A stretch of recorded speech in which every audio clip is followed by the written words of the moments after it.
ರಾಜ್ಯದಲ್ಲಿ ಮೂಡ ಹಗರಣ ವಿಚಾರ ದೇಶಾದ್ಯಂತ ಕಾಡ್ಗಿಚ್ಚಿನಂತೆ ಹಬ್ಬಿದೆ. ಇದರ ಬೆನ್ನಲ್ಲಿ ಈಗ ಸಿಎಂ ಸಿದ್ದರಾಮಯ್ಯ ಅವರ ಮೇಲೆ ರಾಜ್ಯಪಾಲರು ಪ್ರಾಸಿಕ್ಯೂಷನ್ಗೆ ಅನುಮತಿಯನ್ನ ನೀಡಿದ್ರು. ಈಗಾಗಲೇ ಹೈಕೋರ್ಟ್ ಕೂಡ ಸಿದ್ದರಾಮಯ್ಯ ಅವರ ಒಂದು 10 ದಿನಗಳ ಕಾಲ ರಿಲೀಸ್ ಈ ಪ್ರಕರಣದ ವಿಚಾರಣೆ ಈಗ ಆಗಸ್ಟ್ 29ಕ್ಕೆ ನಡೆಯುತ್ತೆ ಅಂತ ಒಂದಷ್ಟು ವಾದಗಳೆಲ್ಲ ನಡೀತಾ ಇದೆ. ಇದೆಲ್ಲ ನಮ್ಗೆ ಕಾಡ್ತಾ ಇರುವಂತ ಪ್ರಶ್ನೆ ಏನಪ್ಪಾ ಅಂತ ಹೇಳಿದ್ರೆ, ಈ ಒಂದು ಪ್ರಕರಣದ ವಿಚಾರದಲ್ಲಿ ರಾಜ್ಯಪಾಲರು ಮಾಡಿದ ತಪ್ಪೇನು, ರಾಜ್ಯಪಾಲರ ಗೌರವಾನ್ವಿತ ಹುದ್ದೆಗೆ ಅಗೌರವವನ್ನ ತೋರ್ತಾ ಇರೋದು ಎಷ್ಟರ ಮಟ್ಟಿಗೆ ಸರಿ ಅನ್ನೋದೇ ಇವತ್ತಿನ ಕಾರ್ಯಕ್ರಮದ ಸೈಡ್ ಲೈನ್ ವಿಶೇಷ ಆಗಿರುತ್ತೆ. ಏನಾಗ್ತಾ ಇದೆ ಅಂತ ಹೇಳಿದ್ರೆ, ರಾಜ್ಯದಲ್ಲಿ ಏನು ಮೂಡ ಹಗರಣ ವಿಚಾರವಾಗಿ ಎಷ್ಟೆಲ್ಲ ಕಾಡ್ಗಿಚ್ಚಿನಂತೆ ಹಬ್ತಾ ಇದೆ, ಪ್ರತಿಭಟನೆಗಳಾಗ್ತಾ ಇದೆ, ಎಷ್ಟೆಲ್ಲ ಒಂದು ವಾದ ವಿವಾದಗಳಾಗ್ತಾ ಇದೆ, ಏನೆಲ್ಲ ಮಾತುಕತೆ ಆಗ್ತಾ ಇದೆ ಅಂತ ಇವಾಗ ನಾವು ನೋಡ್ತಾ ಇದ್ದೀವಿ, ಕೇಳ್ತಾ ಇದ್ದೀವಿ ಕೂಡ. ಈ ಒಂದು ಬೆನ್ನಲ್ಲಿ ಸಿಎಂ ಸಿದ್ದರಾಮಯ್ಯ ಅವರ ಮೇಲೆ ರಾಜ್ಯಪಾಲರು ಒಂದು ಪ್ರಾಸಿಕ್ಯೂಷನ್ಗೆ ಅನುಮತಿಯನ್ನ ನೀಡ್ತಾರೆ.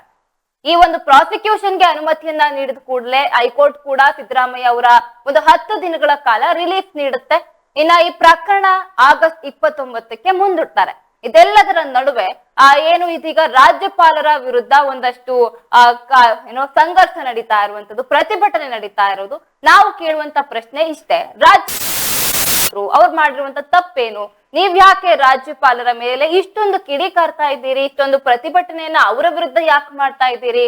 ಹಾಗಾದ್ರೆ ಅವರ ಕೆಲಸವನ್ನ ಅವ್ರು ಮಾಡಿರ್ತಾರೆ, ರಾಜ್ಯಪಾಲರ ಗೌರವಾನ್ವಿತ ಹುದ್ದೆಗೆ ಅವ್ರೇನು ಮಾಡ್ಬೇಕು ಆ ಕೆಲಸವನ್ನ ಮಾಡಿರ್ತಾರೆ. ಆದ್ರೆ ನೀವು ರಾಜ್ಯಪಾಲರ ಗೌರವಾನ್ವಿತ ಹುದ್ದೆಗೆ ಅಗೌರವವನ್ನ ತೋರಿಸ್ತಾ ಇರೋದು ಎಷ್ಟರ ಮಟ್ಟಿಗೆ ಸರಿ ಎನ್ನುವುದು ಇವತ್ತಿನ ಪ್ರಶ್ನೆ ಆಗಿರುತ್ತೆ.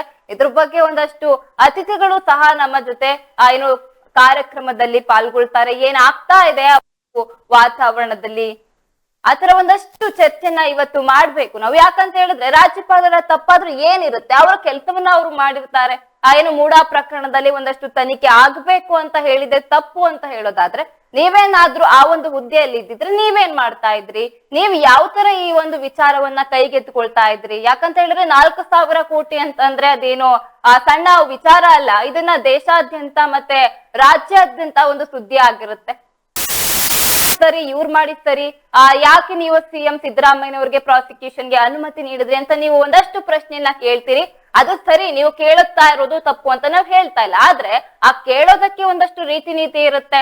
ಯಾವ ರೀತಿಯಲ್ಲೇ ಕೇಳ್ಬೇಕು ಆ ಒಂದು ರೀತಿಯಲ್ಲಿ ಕೇಳ್ಬೇಕು. ಆದ್ರೆ ನೀವು ರಾಜ್ಯಪಾಲರು ಅನ್ನೋದನ್ನು ನೋಡಿದ್ರೆ ಅವ್ರಿಗೆ ಒಂದು ಅವಾಚ್ಯ ಶಬ್ದಗಳಲ್ಲಿ ಬೈಯೋದು, ಅವಾಚ್ಯ ಶಬ್ದಗಳಲ್ಲಿ ಮಾತನಾಡೋದು, ಅವ್ರನ್ನ ನಿಂದಿಸೋದು ಎಷ್ಟರ ಮಟ್ಟಿಗೆ ಸರಿ? ಕಾರ್ಯಕರ್ತರು ಇದ್ದೀರಿ, ಹೌದು, ಅಭಿಮಾನಿಗಳಿದ್ದೀರಿ, ಅದು ಕೂಡ ಒಪ್ಕೋತೀವಿ. ಆದ್ರೆ ರಾಜ್ಯಪಾಲರಿಗೆ ಯಾಕೆ ಗೌರವವನ್ನ ನೀವು ನೀಡ್ತಾ ಇಲ್ಲ? ಅವ್ರು ಏನು ತಪ್ಪು ಮಾಡಿದ್ದಾರೆ? ನಿಮ್ಮ ಅನಿಸಿಕೆ ಏನು? ಯಾಕೆ ನೀವು ಈ ತರ ಒಂದು ಯೋಚನೆಯನ್ನ ಮಾಡ್ತಾ ಇದ್ದೀರಿ? ತನಿಖೆ ಪಾಡಿಗೆ ತನಿಖೆ ಆಗ್ಲಿ ಬಿಡಿ, ಅದನ್ನ ಬಿಟ್ಟು ಅವರ ಪ್ರಕೃತಿಯನ್ನ ದಹನ ಮಾಡೋದು, ಅವ್ರಿಗೆ ಒಂದು ಚಪ್ಪಲಿಯೆಲ್ಲ ಹೊಡೆಯುವಂತ ಕೆಲಸ, ಇವೆಲ್ಲ ಏನು ತೋರಿಸ್ಬೇಕು, ಯಾವ ಉದ್ದೇಶವನ್ನ ಇಟ್ಕೊಂಡು ನೀವು ಮಾಡ್ತಾ ಇದ್ದೀರಿ ಅಂತ ನಿಜಕ್ಕೂ ತಿಳಿತಾ ಇಲ್ಲ. ಇದೆಲ್ಲ ನಿಜವಾಗ್ಲೂ ರಾಜ್ಯಪಾಲರಿಗೆ ಕೊಡುವಂತ ಗೌರವನ? ಅವ್ರಿಗೆ ಎಷ್ಟರ ಮಟ್ಟಿಗೆ ಅವರದ್ದೇ ಆದಂತ ಒಂದು ಗೌರವ ಇರುತ್ತೆ? ಗೌರವನ ಯಾಕೆ ತೋರಿಸ್ತಾ ಇದ್ದೀರಿ ಅಂತ ಒಂದಷ್ಟು ಪ್ರಶ್ನೆಗಳು ಉಟ್ಕೊಳ್ತಾ ಇವೆ.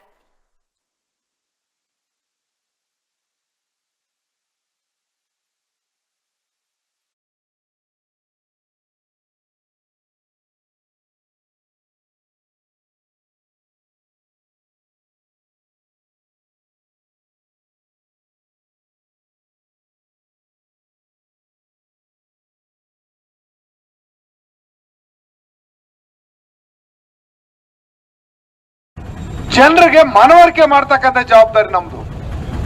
ನಮ್ಮ ಮುಖ್ಯಮಂತ್ರಿಗಳು ಒಂದು ಸಣ್ಣ ತಪ್ಪನ್ನೇನಾದ್ರು ಮಾಡಿದ್ರೆ ನೀವು ಗಲ್ಲಿಗೇರಿಸಿ, ನಾವ್ಯಾರು ಅದಕ್ಕೆ ಅಡ್ಡಿಪಡಿಸಲ್ಲ.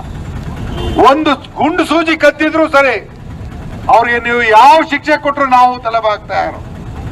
ಆದ್ರೆ ಅವರ ಆಡಳಿತದಲ್ಲಿ ಯಾವ ಲೋಪವೂ ಇಲ್ದಂತೆ, ಅವರ ಒಂದು ಸಹಿನೂ ಇಲ್ದೇನೆ, ಅವರ ಯಾವ ಆಡಳಿತದ ಸಂದರ್ಭದಲ್ಲೂ ಅವರ ಸಹಭಾಗಿತ್ವನೂ ಇಲ್ದೇನೆ, ಯಾವುದೇ ಒಂದು ಒತ್ತಡವನ್ನು ಪಕ್ಷಪಾತ ಅನ್ನೋದು ಅವರ ಜೀವಮಾನದಲ್ಲೇ ಇಲ್ದೇ ಇದ್ರು, ಇವತ್ತು ಅವ್ರ ಮೇಲೆ ಇಂಥ ಕ್ಷುಲ್ಲಕ ಆರೋಪವನ್ನ ಈ ಕಾಂಗ್ರೆಸ್ ಪಕ್ಷದ ಸರ್ಕಾರವನ್ನ ಈ ರಾಜ್ಯದಿಂದ ಕಿತ್ತಾಕ್ಬೇಕು ಅನ್ನುವಂತ ಒಂದೇ ಒಂದು ಉದ್ದೇಶ NDA ನೇತೃತ್ವ ವಹಿಸಿರ್ತಕ್ಕಂಥ ಬಿಜೆಪಿ ಮತ್ತು ಅದರ ಮಿತ್ರಕೂಟಕ್ಕೆ. ರಾಜ್ಯದಾದ್ಯಂತ ಇವತ್ತು ನಾವು ಕಾಂಗ್ರೆಸ್ಸಿಗರು ಎಲ್ಲರೂ ಸೇರಿ ಇದನ್ನ ವಿರೋಧ ಮಾಡೋದ್ರ ಅಷ್ಟೇ ಅಲ್ಲ, ಜನರಿಗೆ ಮನವರಿಕೆ ಮಾಡ್ತಕ್ಕಂಥ ಜವಾಬ್ದಾರಿ ನಮ್ದು. ನಮ್ಮ ಮುಖ್ಯಮಂತ್ರಿಗಳು ಒಂದು ಸಣ್ಣ ತಪ್ಪನ್ನೇನಾದ್ರು ಮಾಡಿದ್ರೆ ನೀವು ಗಲ್ಲಿಗೇರಿಸಿ, ನಾವ್ಯಾರು ಅದಕ್ಕೆ ಡಿಪರ್ಸಲ್ಲ. ಒಂದು ಎಷ್ಟೇನು ಇದೀಗ ರಾಜ್ಯದಲ್ಲಿ ಮೂಡಾ ಹಗರಣ ವಿಚಾರ ದೇಶಾದ್ಯಂತ ಇದು ಒಂದಲ್ಲ ಒಂದು ರೀತಿಯಲ್ಲಿ ಆಯಾಮವನ್ನ ತೆಗೆದುಕೊಳ್ತಾ ಇದೆ ದಿನದಿಂದ ದಿನಕ್ಕೆ. ಇದ್ರ ಬಗ್ಗೆ ಇದೀಗ ಮಾತನಾಡೋದಕ್ಕೆ ನಮ್ಮ ಕಾರ್ಯಕ್ರಮದಲ್ಲಿ ಭರತ್ ಗೌಡ, ರಾಷ್ಟ್ರೀಯ ಚಿಂತಕರು, ನಾರಾಯಣ್ ದಲಿತ ಮುಖಂಡರು ಹಾಗೂ ಸುನಿಲ್ ಕಾಂಗ್ರೆಸ್ ವಕ್ತಾರರು ಕೂಡ ನನ್ನೊಟ್ಟಿಗೆ ನೇರ ಸಂಪರ್ಕದಲ್ಲಿ ಇದ್ದಾರೆ. ಎಲ್ಲರಿಗೂ ಕಾರ್ಯಕ್ರಮಕ್ಕೆ ಸ್ವಾಗತ. ಸರ್, ಏನು ಅಂತ ಹೇಳಿದ್ರೆ ಮೊದಲನೇದಾಗಿ ನಾನು ಭರತ್ ಗೌಡರಿಗೆ ನಾನು ಕ್ವೆಶ್ಚನ್ ಅನ್ನ ಮಾಡ್ತೀನಿ. ಈಗ ಒಂದು ಮೂಡಾ ಹಗರಣದಲ್ಲಿ ಇಷ್ಟೆಲ್ಲ ಪ್ರತಿಭಟನೆ ನಡೀತಾ ಇದೆ, ಇದ್ರ ಬಗ್ಗೆ ಮೊದಲನೇದಾಗಿ ನೀವೇನ್ ಹೇಳ್ತೀರಿ? ನೋಡಿ, ರಾಜ್ಯಪಾಲರು ಅವರಿಗಿರುವಂತ ವಿಶೇಷ ಅಧಿಕಾರವನ್ನ ಬಳಸ್ಕೊಂಡು ಪ್ರಾಸಿಕ್ಯೂಷನ್ಗೆ ಬರೀ ಅನುಮತಿಯನ್ನು ಕೊಟ್ಟಿದ್ದಾರೆ. ಅವ್ರು ಯಾವುದೇ ಆದೇಶನ ಹೊರಡಿಸಲಿಲ್ಲ ಅಥವಾ ಸರ್ಕಾರವನ್ನ ಮೇಲ್ ಮಾಡುವಂತದ್ದು ಅಥವಾ ಅದನ್ನ ಸರ್ಕಾರವನ್ನ ಕೆಳಗೆ ಇಳಿಸುವಂತ ಯಾವುದೇ ಒಂದು ಇವ್ರು ಮಾಡಿದ್ರಲ್ಲ ಕಾಂಗ್ರೆಸ್ನವರು, ಸರಿಸುಮಾರು ಆರ್ಟಿಕಲ್ 356 100 ಬಾರಿಗಿಂತ ಹೆಚ್ಚು ಅದನ್ನ ಒಂದು ವೆಪನ್ ರೀತಿ ಯೂಸ್ ಮಾಡ್ಕೊಂಡು, ಅವರ ರಾಜಕೀಯ ವೆಪನ್ ರೀತಿ ಯೂಸ್ ಮಾಡ್ಕೊಂಡು ಈ ದೇಶದಲ್ಲಿ ಯಾರು ಕಂಡರಿದೆ ಅಂತ ರೀತಿಯಲ್ಲಿ ಎಲ್ಲಾ ಸ್ಟೇಟ್ ಗವರ್ಮೆಂಟ್ ಗಳನ್ನ ರಾಷ್ಟ್ರಪತಿ ಆಡಳಿತ ಹೇರೋದ್ರ ಮೂಲಕ ಅದನ್ನ ಪೊಲಿಟಿಕಲ್ ವೆಪನ್ ಆಗಿ ಯೂಸ್ ಮಾಡ್ಕೊಂಡಿದ್ದು ಕಾಂಗ್ರೆಸ್ನವರು. ಸರಿಸುಮಾರು 100 ಬಾರಿ.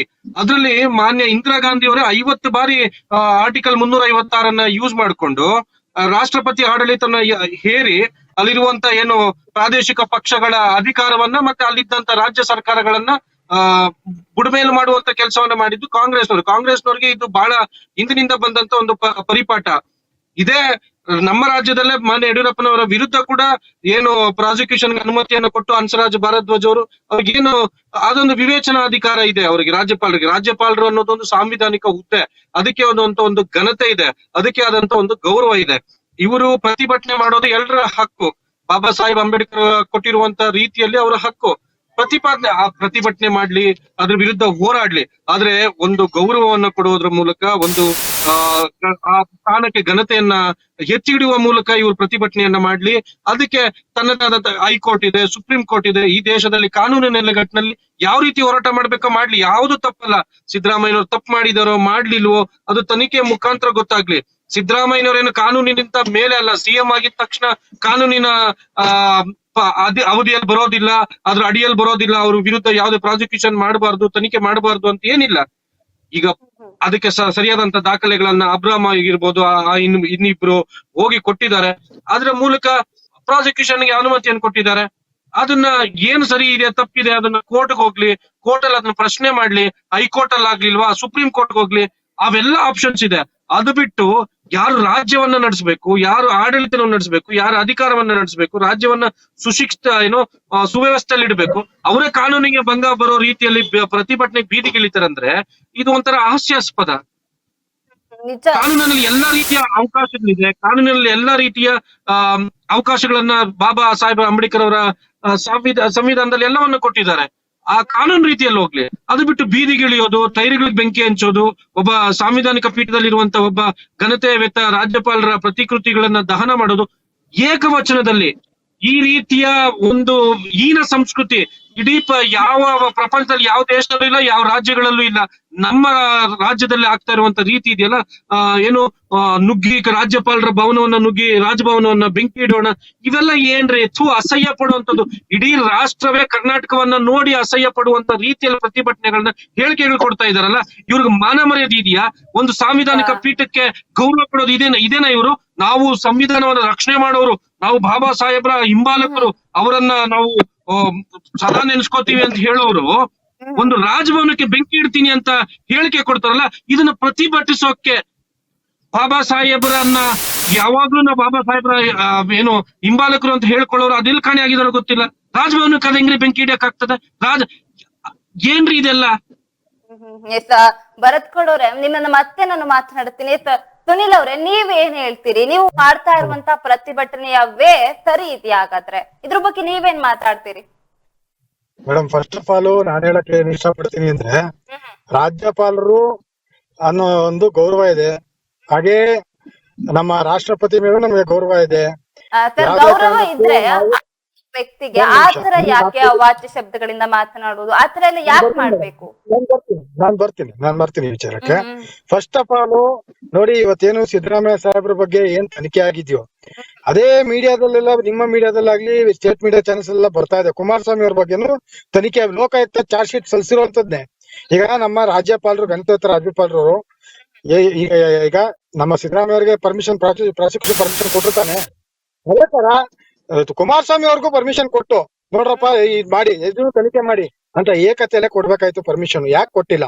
6 ತಿಂಗಳಿಂದ ಯಾಕೆ ಹೋಗಿಸ್ಕೊಂಡಿದ್ದಾರೆ ಈ ವಿಚಾರನ? ಫಸ್ಟ್ ಆಫ್ ಆಲ್ ಅದಕ್ಕೆ ಉತ್ತರ ಕೊಡ್ಬೇಕು, ರಾಜ್ಯ ಜನತೆಗೆ ಉತ್ತರ ಕೊಡ್ಬೇಕು ಫಸ್ಟ್ ಆಫ್ ಆಲ್. ಆಮೇಲೆ ನಾವು ಸುಮಾರು ಇದು ಮೂಢ ವಿಚಾರ ಸ್ಟಾರ್ಟ್ ಆಗಿ ಸುಮಾರು ಒಂದ್ 2-3 ತಿಂಗಳು ಆಗಿದೆ.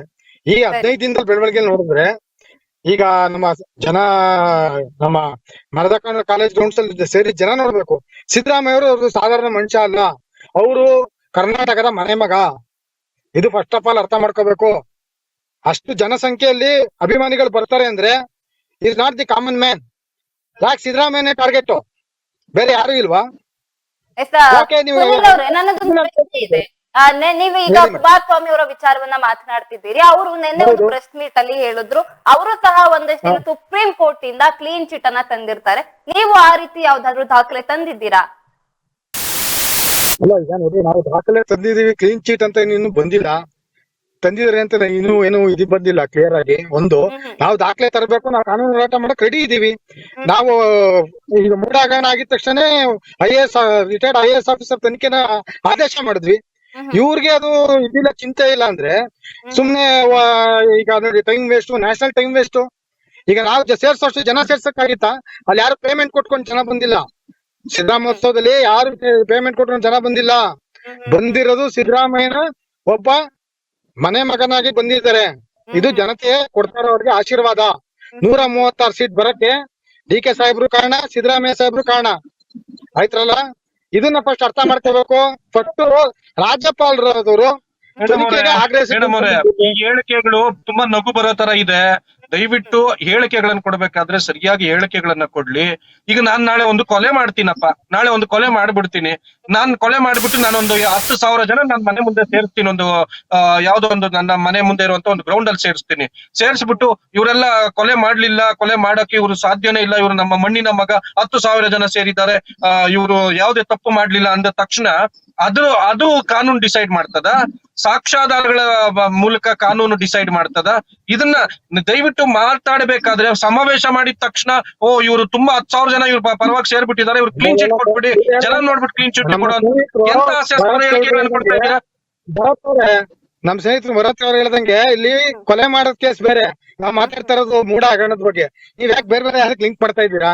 ಫಸ್ಟ್ ಆಫ್ ಆಲ್ ಯಾವುದೇ ಹಗರಣ ಆಗ್ಲಿ, ಅವರಿಂದ ಎಷ್ಟು ಜನ ಹಿಂಬಾಲಕರಿದ್ದಾರೆ, ಅವ್ರು ಈ ಸೇರಿಸಿರೋ ಸಮಾವೇಶಕ್ಕೆ ಎಷ್ಟು ಜನ ಇದ್ದಾರೆ, ಅದ್ರ ಮೂಲಕ ಕಾನೂನು ವಿಟ್ನೆಸ್ ತಗೊಂಡು ಅವ್ರಿಗೆ ಕ್ಲೀನ್ ಚಿಟ್ ಕೊಡ್ಬೇಕು ಅನ್ನೋದು ಎಷ್ಟು ಹಾಸ್ಯಾಸ್ಪದ ರೀ.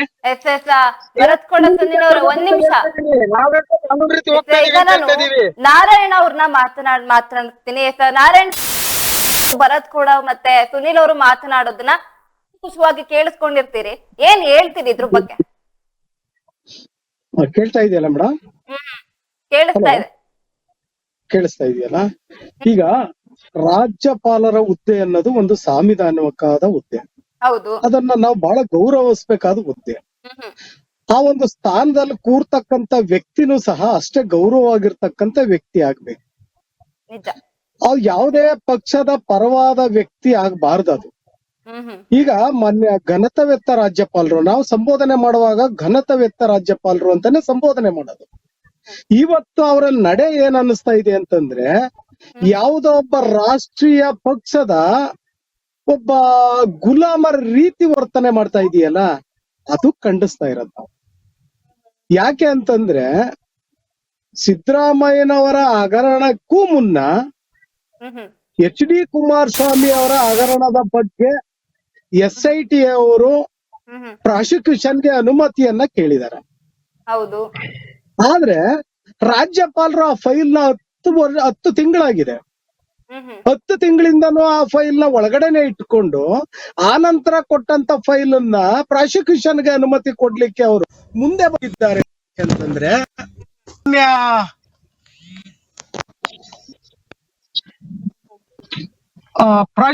ಇವ್ರು ರಾಜ್ಯಪಾಲರು ಯಾರ ಪರವಾಗಿ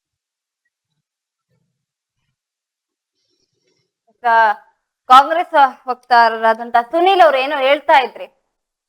ಈಗ ನಾವು ಕೇಳ್ತಾ ಇರೋ ಪ್ರಶ್ನೆ, ಪ್ರತಿಭಟನೆ ಮಾಡ್ತಾ ಇದ್ದೀರಾ ಸರಿ, ನೀವು ಏನೋ ಒಂದು ಅಭಿಮಾನ ತೋರಿಸ್ತಾ ಇದ್ದೀರಾ ಅಥವಾ ಏನ್ ಆಗಿದೆ ಅಂತ ನೀವೊಂದು ಪ್ರತಿಭಟನೆ ಮಾಡ್ತಿದ್ದೀರಿ. ಆದ್ರೆ ನೀವು ಪ್ರತಿಭಟನೆ ಮಾಡ್ತಾ ಇರುವ ವೇ ಸರಿನಾ? ಈ ತರ ಏನೋ ಆ ಒಂದು ಗೌರವಾನ್ವಿತ ಹುದ್ದೆಯಲ್ಲಿರುವಂತ ವ್ಯಕ್ತಿಗೆ ನೀವು ಇಷ್ಟೆಲ್ಲಾ ಮಾಡ್ತಾ ಇದ್ದೀರಿ, ಇದು ಸರಿ ಪ್ರಶ್ನೆ. ಆದ್ರೆ ನೀವು ಏನ್ ಉದ್ದೇಶ ಇಟ್ಕೊಂಡು ಮಾಡ್ತಿದ್ದೀರಿ? ನಾನು ಹೇಳುತ್ತೆ ಅದೇನೆ, ನಿಮಿಷ ನಾರಾಯಣ ಅವರೇ, ಗೌರವಾನ್ವಿತ ಹುದ್ದೆ ಒಂದು ಮೇಡ ಗೌರವಾನ್ವಿತ ಹುದ್ದೆಯಲ್ಲಿ ಕೂರ್ತಕ್ಕಂತ ವ್ಯಕ್ತಿ ಗೌರವಾನ್ವಿತ ವ್ಯಕ್ತಿ ಆಗಿರ್ಬೇಕು. ನಮಗೆ ಈ ರಾಜ್ಯಪಾಲರಲ್ಲಿ ಆ ಒಂದು ಗೌರವ ಕಾಣ್ತಾ ಇಲ್ಲಲ್ಲ, ಅದಕ್ಕೋಸ್ಕರ ಪ್ರತಿಭಟನೆ ಆ ರೀತಿ ವೇನಲ್ಲಿ ಹೋಗ್ತಾ ಇದೆ ಅಂತ ಇವರು ಅದನ್ನ ಅರ್ಥಕೋಬೇಕಾಗಿತ್ತು.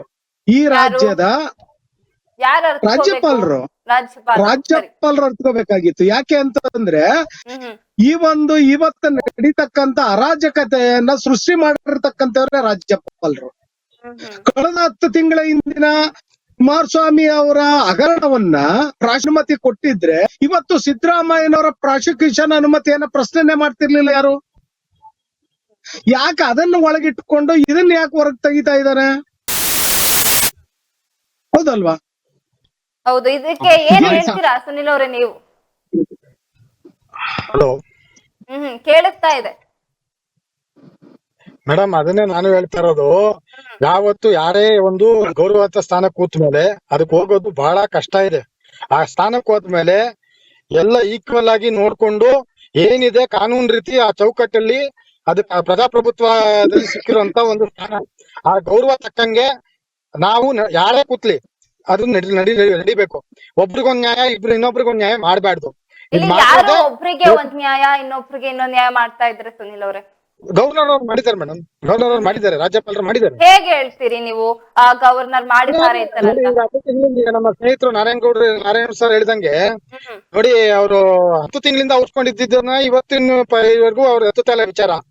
ಬರೀ ಸಿದ್ದರಾಮಯ್ಯನವರೇ ಟಾರ್ಗೆಟ್ ಯಾಕೆ? ಇದನ್ನ ಆಡಿಸ್ತಾ ಇರೋದು ಯಾರಿಂದ? ಇದು ಜನತೆಗೆ ಇವತ್ತು ಎಜುಕೇಟೆಡ್ ಇದ್ದಾರೆ ಸರ್, ಅದು ಎಜುಕೇಟೆಡ್ ಮೇಡಮ್. ಇವತ್ತು ಯುಪಿಯಲ್ಲಿ ಹಂಸರಾಜ್ ಭಾರತ್ ಅವರು ಯಡಿಯೂರಪ್ಪನವರ ಕೇಸ್ ಏನ್ ಮಾಡಿದ್ರು? ಹಂಸರಾಜ್ ಭಾರತ್ ಕೇಸ್ ಏನ್ ಮಾಡಿದ್ರು? ನೋಡಿ, ನಾನು ಅದನ್ನೇ ಹೇಳ್ತಿರೋದು. ನೋಡಿ ಮೇಡಮ್ ಅವರೇ, ನಾನು ಅದನ್ನೇ ಹೇಳ್ತಿರೋದು. ಮೊದ್ಲಿಗೆ ನಾನು ಹೇಳಿದೆ, ಆರ್ಟಿಕಲ್ 356 ಏನಿದೆ, ಆರ್ಟಿಕಲ್ 356 ರಾಷ್ಟ್ರಪತಿಯವರ ಆಡಳಿತನ ಇರುವಂತ, ರಾಷ್ಟ್ರಪತಿ ಆಡಳಿತವನ್ನ ತರುವಂತ ಒಂದು ಆರ್ಟಿಕಲ್. ಅದನ್ನ ಇದುವರೆಗೂ ಅಂದ್ರೆ 100ಕ್ಕೂ ಹೆಚ್ಚು ಬಾರಿ ಕಾಂಗ್ರೆಸ್ನವರು ಅಲ್ಲಿರುವಂತ ಪ್ರಾದೇಶಿಕ ಸರ್ಕಾರಗಳು ಏನು ಚುನಾಯಿತ ಸರ್ಕಾರಗಳಿದೆ ಅದನ್ನ ಬುಡಮೇಲು ಮಾಡೋದನ್ನ ಯೂಸ್ ಮಾಡ್ಕೊಂಡಿದ್ದು ಅತಿ ಹೆಚ್ಚು, 100ಕ್ಕೂ ಹೆಚ್ಚು ಬಾರಿ. ಅದ್ರಲ್ಲಿ 50 ಬಾರಿ ಮಾನ್ಯ ಇಂದಿರಾ ಗಾಂಧಿ ಅವರೇ 60ರಲ್ಲಿ 70 ಮತ್ತೆ 80ರಲ್ಲಿ ಜಾಸ್ತಿ ಯೂಸ್ ಮಾಡ್ಕೊಂಡಿದ್ದೀವ್ರೆ. ನೋಡಿ, ಈ ರೀತಿಯ ಕೆಲಸಗಳನ್ನ ಕಾಂಗ್ರೆಸ್ನವರು ಈ ಹಿಂದೆ ಮಾಡ್ಕೊಂಡ್ ಬಂದಿದ್ದಾರೆ, ಈ ಹಿಂದೆಯಿಂದ ಮಾಡ್ಕೊಂಡು ಬಂದಿದ್ದಾರೆ. ಈಗ ನಾನು ಹೇಳ್ತಿರೋದು, ಹೌದು ರಾಜ್ಯಪಾಲರು ತಪ್ಪು ಮಾಡಿರ್ಬೋದು, ರಾಜ್ಯಪಾಲರು ತಪ್ಪು ಮಾಡಿರ್ಬೋದು, ಅದನ್ನ ಪ್ರಶ್ನೆ ಮಾಡೋದೆಲ್ಲಿ? ಚುನಾಯಿತ ಪ್ರತಿನಿಧಿಗಳಾಗಿ ಅದನ್ನ ಪ್ರಶ್ನೆ ಮಾಡ್ಬೇಕಾಗಿರೋದೆಲ್ಲಿ?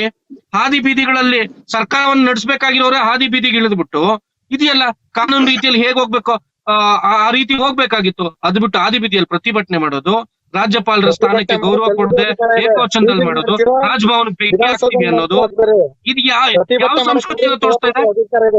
ಇದು ಯಾವ ಸಂಸ್ಕೃತಿಯನ್ನು ತೋರಿಸ್ತಾ ಇದೆ? ಬೆಂಕಿ ಹಾಕ್ತಿವಿ ಅನ್ನೋಂಥ ಸಂಸ್ಕೃತಿ ಏಕವಚನದಲ್ಲಿ ನರೇಂದ್ರ ಸ್ವಾಮಿ ಅವರು ಮಾತಾಡ್ತಾರೆ. ಏನನ್ನ ಸಮಾಜಕ್ಕೆ ಇವರು ಯಾವ ಸಂದೇಶವನ್ನು ಕೊಡ್ತಾ ಇದಾರೆ? ಜನತೆಗೆ ಯಾವ ಸಂದೇಶವನ್ನು ಕೊಡ್ತಾ ಇದಾರೆ? ಸಮಾಜ ಹಾಳಾಗ್ತದೆ, ಅದಕ್ಕಾಯ್ತು ನಾವು ಬೀದಿಗೆ ಇಳಿದ್ಬಿಡ್ತೀವಿ, ಬೆಂಕಿ ಹಾಕ್ಬಿಡ್ತೀವಿ ಅನ್ನೋದು ಸರಿನಾ? ಇದನ್ನ ಸಮರ್ಥನೆ ಮಾಡ್ಕೋತೀರಾ?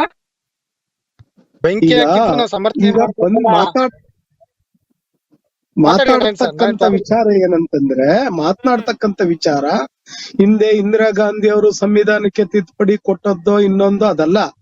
ಈಗ ಪ್ರಸ್ತುತ ವಿಚಾರ ಪ್ರಾಸಿಕ್ಯೂಷನ್ ಬಗ್ಗೆ ಮಾತಾಡ್ತಾ ಇದೀವಿ. ಈಗ 2018ರಲ್ಲಿ ನರೇಂದ್ರ ಮೋದಿ ಅವರೇ ಒಂದು ತಿದ್ದುಪಡಿಯನ್ನ ಮಾಡಿದ್ದಾರೆ. ಏನಂತಂದ್ರೆ ಅಧಿಕಾರಸ್ಥರ ಮೇಲೆ ಕಾನೂನನ್ನ ನಾವು ಪ್ರಾಸಿಕ್ಯೂಷನ್ಗೆ ಅನುಮತಿಯನ್ನ ಕೇಳೋಕ್ಕೂ ಮುನ್ನ ಅವರ ಅನುಮತಿಯನ್ನ ಪಡಿಬೇಕು ಅಂತ. ಅದಕ್ಕೂ ಮುನ್ನ ಆಗಿದ್ರೆ ಅವರ ಯಾರ ಅನುಮತಿ ಇಲ್ದೇನೆ ನೇರವಾಗಿ ಪ್ರಾಸಿಕ್ಯೂಷನ್ಗೆ ಅನುಮತಿ ಕೊಡ್ಬೋದಿತ್ತು. ಈ ದೇಶದ ಪ್ರಧಾನ ಮಂತ್ರಿಗಳೇ 2018ರಲ್ಲಿ ಒಂದು ತಿದ್ದುಪಡಿಯನ್ನ ತಂದಿದ್ದಾರೆ. ಪ್ರಾಸಿಕ್ಯೂಷನ್ ಅನುಮತಿ ಕೊಡಕ್ಕೂ ಮುನ್ನ ಅವರ ಪರ್ಮಿಷನ್ ನ ತಗೋಬೇಕು ಅಂತ. ಜೊತೆಗೆ 2014ರಲ್ಲಿ ಕ್ರೈಮ್ ನಂಬರ್ 16/14ರಲ್ಲಿ ಕುಮಾರಸ್ವಾಮಿ ಅವರ ಮೇಲೆ ಎಡಿಜಿಪಿ ಚಂದ್ರಶೇಖರ್ ಅವರೇ ಸಹ ಒಂದು FIR ಅನ್ನ ಮಾಡಿ ಅದಕ್ಕೂ ಸಹ SIT-ನವರು ಅದಕ್ಕೆ ಪರ್ಮಿಷನ್, ಲೋಕಾಯುಕ್ತರಿಗೆ ಪರ್ಮಿಷನ್, ಪ್ರಾಸಿಕ್ಯೂಷನ್ ಪರ್ಮಿಷನ್ ಕೊಡ್ಬೇಕು ಅಂತ ಸಲ್ಲಿಸಿದ್ದಾರೆ. ಇದೇ ಗವರ್ನರ್ ಅವರಿಗೆ 2014ರಲ್ಲಿ ಆಗಿರ್ತಕ್ಕಂತ FIR-ಗೆ ಪ್ರಾಸಿಕ್ಯೂಷನ್ಗೆ ಅನುಮತಿ ಕೊಡಬೇಕು ಅಂತ 10 ತಿಂಗಳಿಂದನೇ SIT ಅವರು ಕೊಟ್ಟಿದ್ರು ಸಹ ಗವರ್ನರ್ ಅವರು, ಘನತೆವೆತ್ತ ಗವರ್ನರ್ ಅವರು ಅದಕ್ಕೆ ಅನುಮತಿ ಕೊಟ್ಟಿಲ್ಲ. ಆದ್ರೆ 1 ತಿಂಗಳಲ್ಲಾಗಿರ್ತಕ್ಕಂತ ಸಿದ್ದರಾಮಯ್ಯನವರ ವಿರುದ್ಧದ ಒಂದು ಪ್ರಕರಣಕ್ಕೆ ಅನುಮತಿ ಕೊಡ್ತಾರ ಅನ್ನೋದಾದ್ರೆ ಗವರ್ನರು ಯಾರ ಪರವಾಗಿ ಕೆಲಸ ಮಾಡ್ತಾ ಇದ್ದಾರು? ಅದನ್ನ ಪ್ರಶ್ನೆ ಮಾಡೋದು. ನಾರಾಯಣ್ ಅವ್ರೆ, ಅಲ್ಲಿ ಯಾರ ಪರ ಅಂತ ಹೇಗ್ ಬರುತ್ತೆ? ಅವರು ಪ್ರಾಸಿಕ್ಯೂಷನ್ಗೆ ಕೊಟ್ಟಿರೋದು ತನಿಖೆ ಆಗ್ಲಿ ಅಂತ. ತನಿಖೆ ಆಗ್ತಾ ಇದೆ. H ಡಿ ಕುಮಾರಸ್ವಾಮಿ ಅವ್ರಿಗೆ ಯಾಕೆ ಕೊಡ್ಲಿಲ್ಲ? ಅವರು ಸುಪ್ರೀಂ ಕೋರ್ಟ್ ಇಂದ ಕ್ಲೀನ್ ಚಿಟ್ ತಂದಿದ್ರಲ್ಲ, ನಾನೇನು ತಪ್ಪು ಮಾಡಿಲ್ಲ ಅಂತ ಹೇಳಿ. ನೀವ್ ಯಾಕೆ ಅದನ್ನ ಏನು ಇದ್ ಮಾಡ್ತಾ ಇಲ್ಲ? ಅವರು ಸುಪ್ರೀಂ ಕೋರ್ಟ್ ಕಳ್ಸಿದ್ದಾರಲ್ಲ. ಅಲ್ಲ, ಯಾವಾಗ ತಂದ್ರು? ಅವರು ಸುದ್ದಿಗೋಷ್ಠಿಯಲ್ಲಿ ಅವರೇ ಹೇಳಿದಾರಲ್ಲ ಅಂತ. ಅಲ್ಲಲ್ಲ, ಯಾವಾಗ ತಂದಿದ್ದಾರೆ ಬೇಕಲ್ಲ. ಈಗ ನಾವ್ ಕೇಳ್ತಾ ಇರೋದೇನು ಅಂತಂದ್ರೆ, ಸುಪ್ರೀಂ ಕೋರ್ಟ್ ಇಂದ ಕ್ಲೀನ್ ಚಿಟ್ ತಂದಿದಾರಲ್ಲ, ಅದು ಯಾವಾಗ ತಂದ್ರು? ಅವರು ತಂದು ಮಾಧ್ಯಮ ತಂದಿದ್ದಾರೆ. ನಿಮ್ಗೆ ಈ ವಿಚಾರ ಗೊತ್ತಿಲ್ವಾ? ಮೇಡಮ್, ಈಗ ಅವ್ರಿಗೆ ಕಾಲಾವಕಾಶ ಕೊಟ್ಟಿದ್ರಲ್ಲ. ಈಗ ನಿಮ್ಮ ಶ್ರೀಯುತ ನಾರಾಯಣ್ ಸರ್ ಅವರು ಒಂದನ್ನ ಅರ್ಥ ಮಾಡ್ಕೋಬೇಕಾಗಿರೋದು, ಇಲ್ಲಿ ಆರೋಪ ಬಂದಿರೋದು ಮಾನ್ಯ ಮುಖ್ಯಮಂತ್ರಿಗಳು ಈಗ ಮುಖ್ಯಮಂತ್ರಿಗಳ ಸ್ಥಾನದಲ್ಲಿರುವವರು ಇಡೀ ರಾಜ್ಯವನ್ನ ಏನು ಒಂದು ಉನ್ನತ ಸ್ಥಾನದಲ್ಲಿರುವವರು ನಡೆಸಿರುವಂತ ಅವ್ರ ವಿರುದ್ಧ ಬಂದಿರುವಂತಹ ಆರೋಪ. ಅದನ್ನ ಆರೋಪ ಮುಕ್ತರಾಗಿ ಬಂದು ಆಮೇಲೆ ಕುತ್ಕೊಂಡ್ಲಿ. ಈಗ ಯಾವ್ದೋ ಆದಿ ಬೀದಿಯಲ್ಲಿ ಹೋಗೋರ ಮೇಲೆ ಆರೋಪ ಬರ್ಲಿಲ್ಲ, ಈ ರಾಜ್ಯವನ್ನೇ ನಡೆಸುವಂತವರ ಮೇಲೆ ಬಂದಿರುವಂತದ್ದು.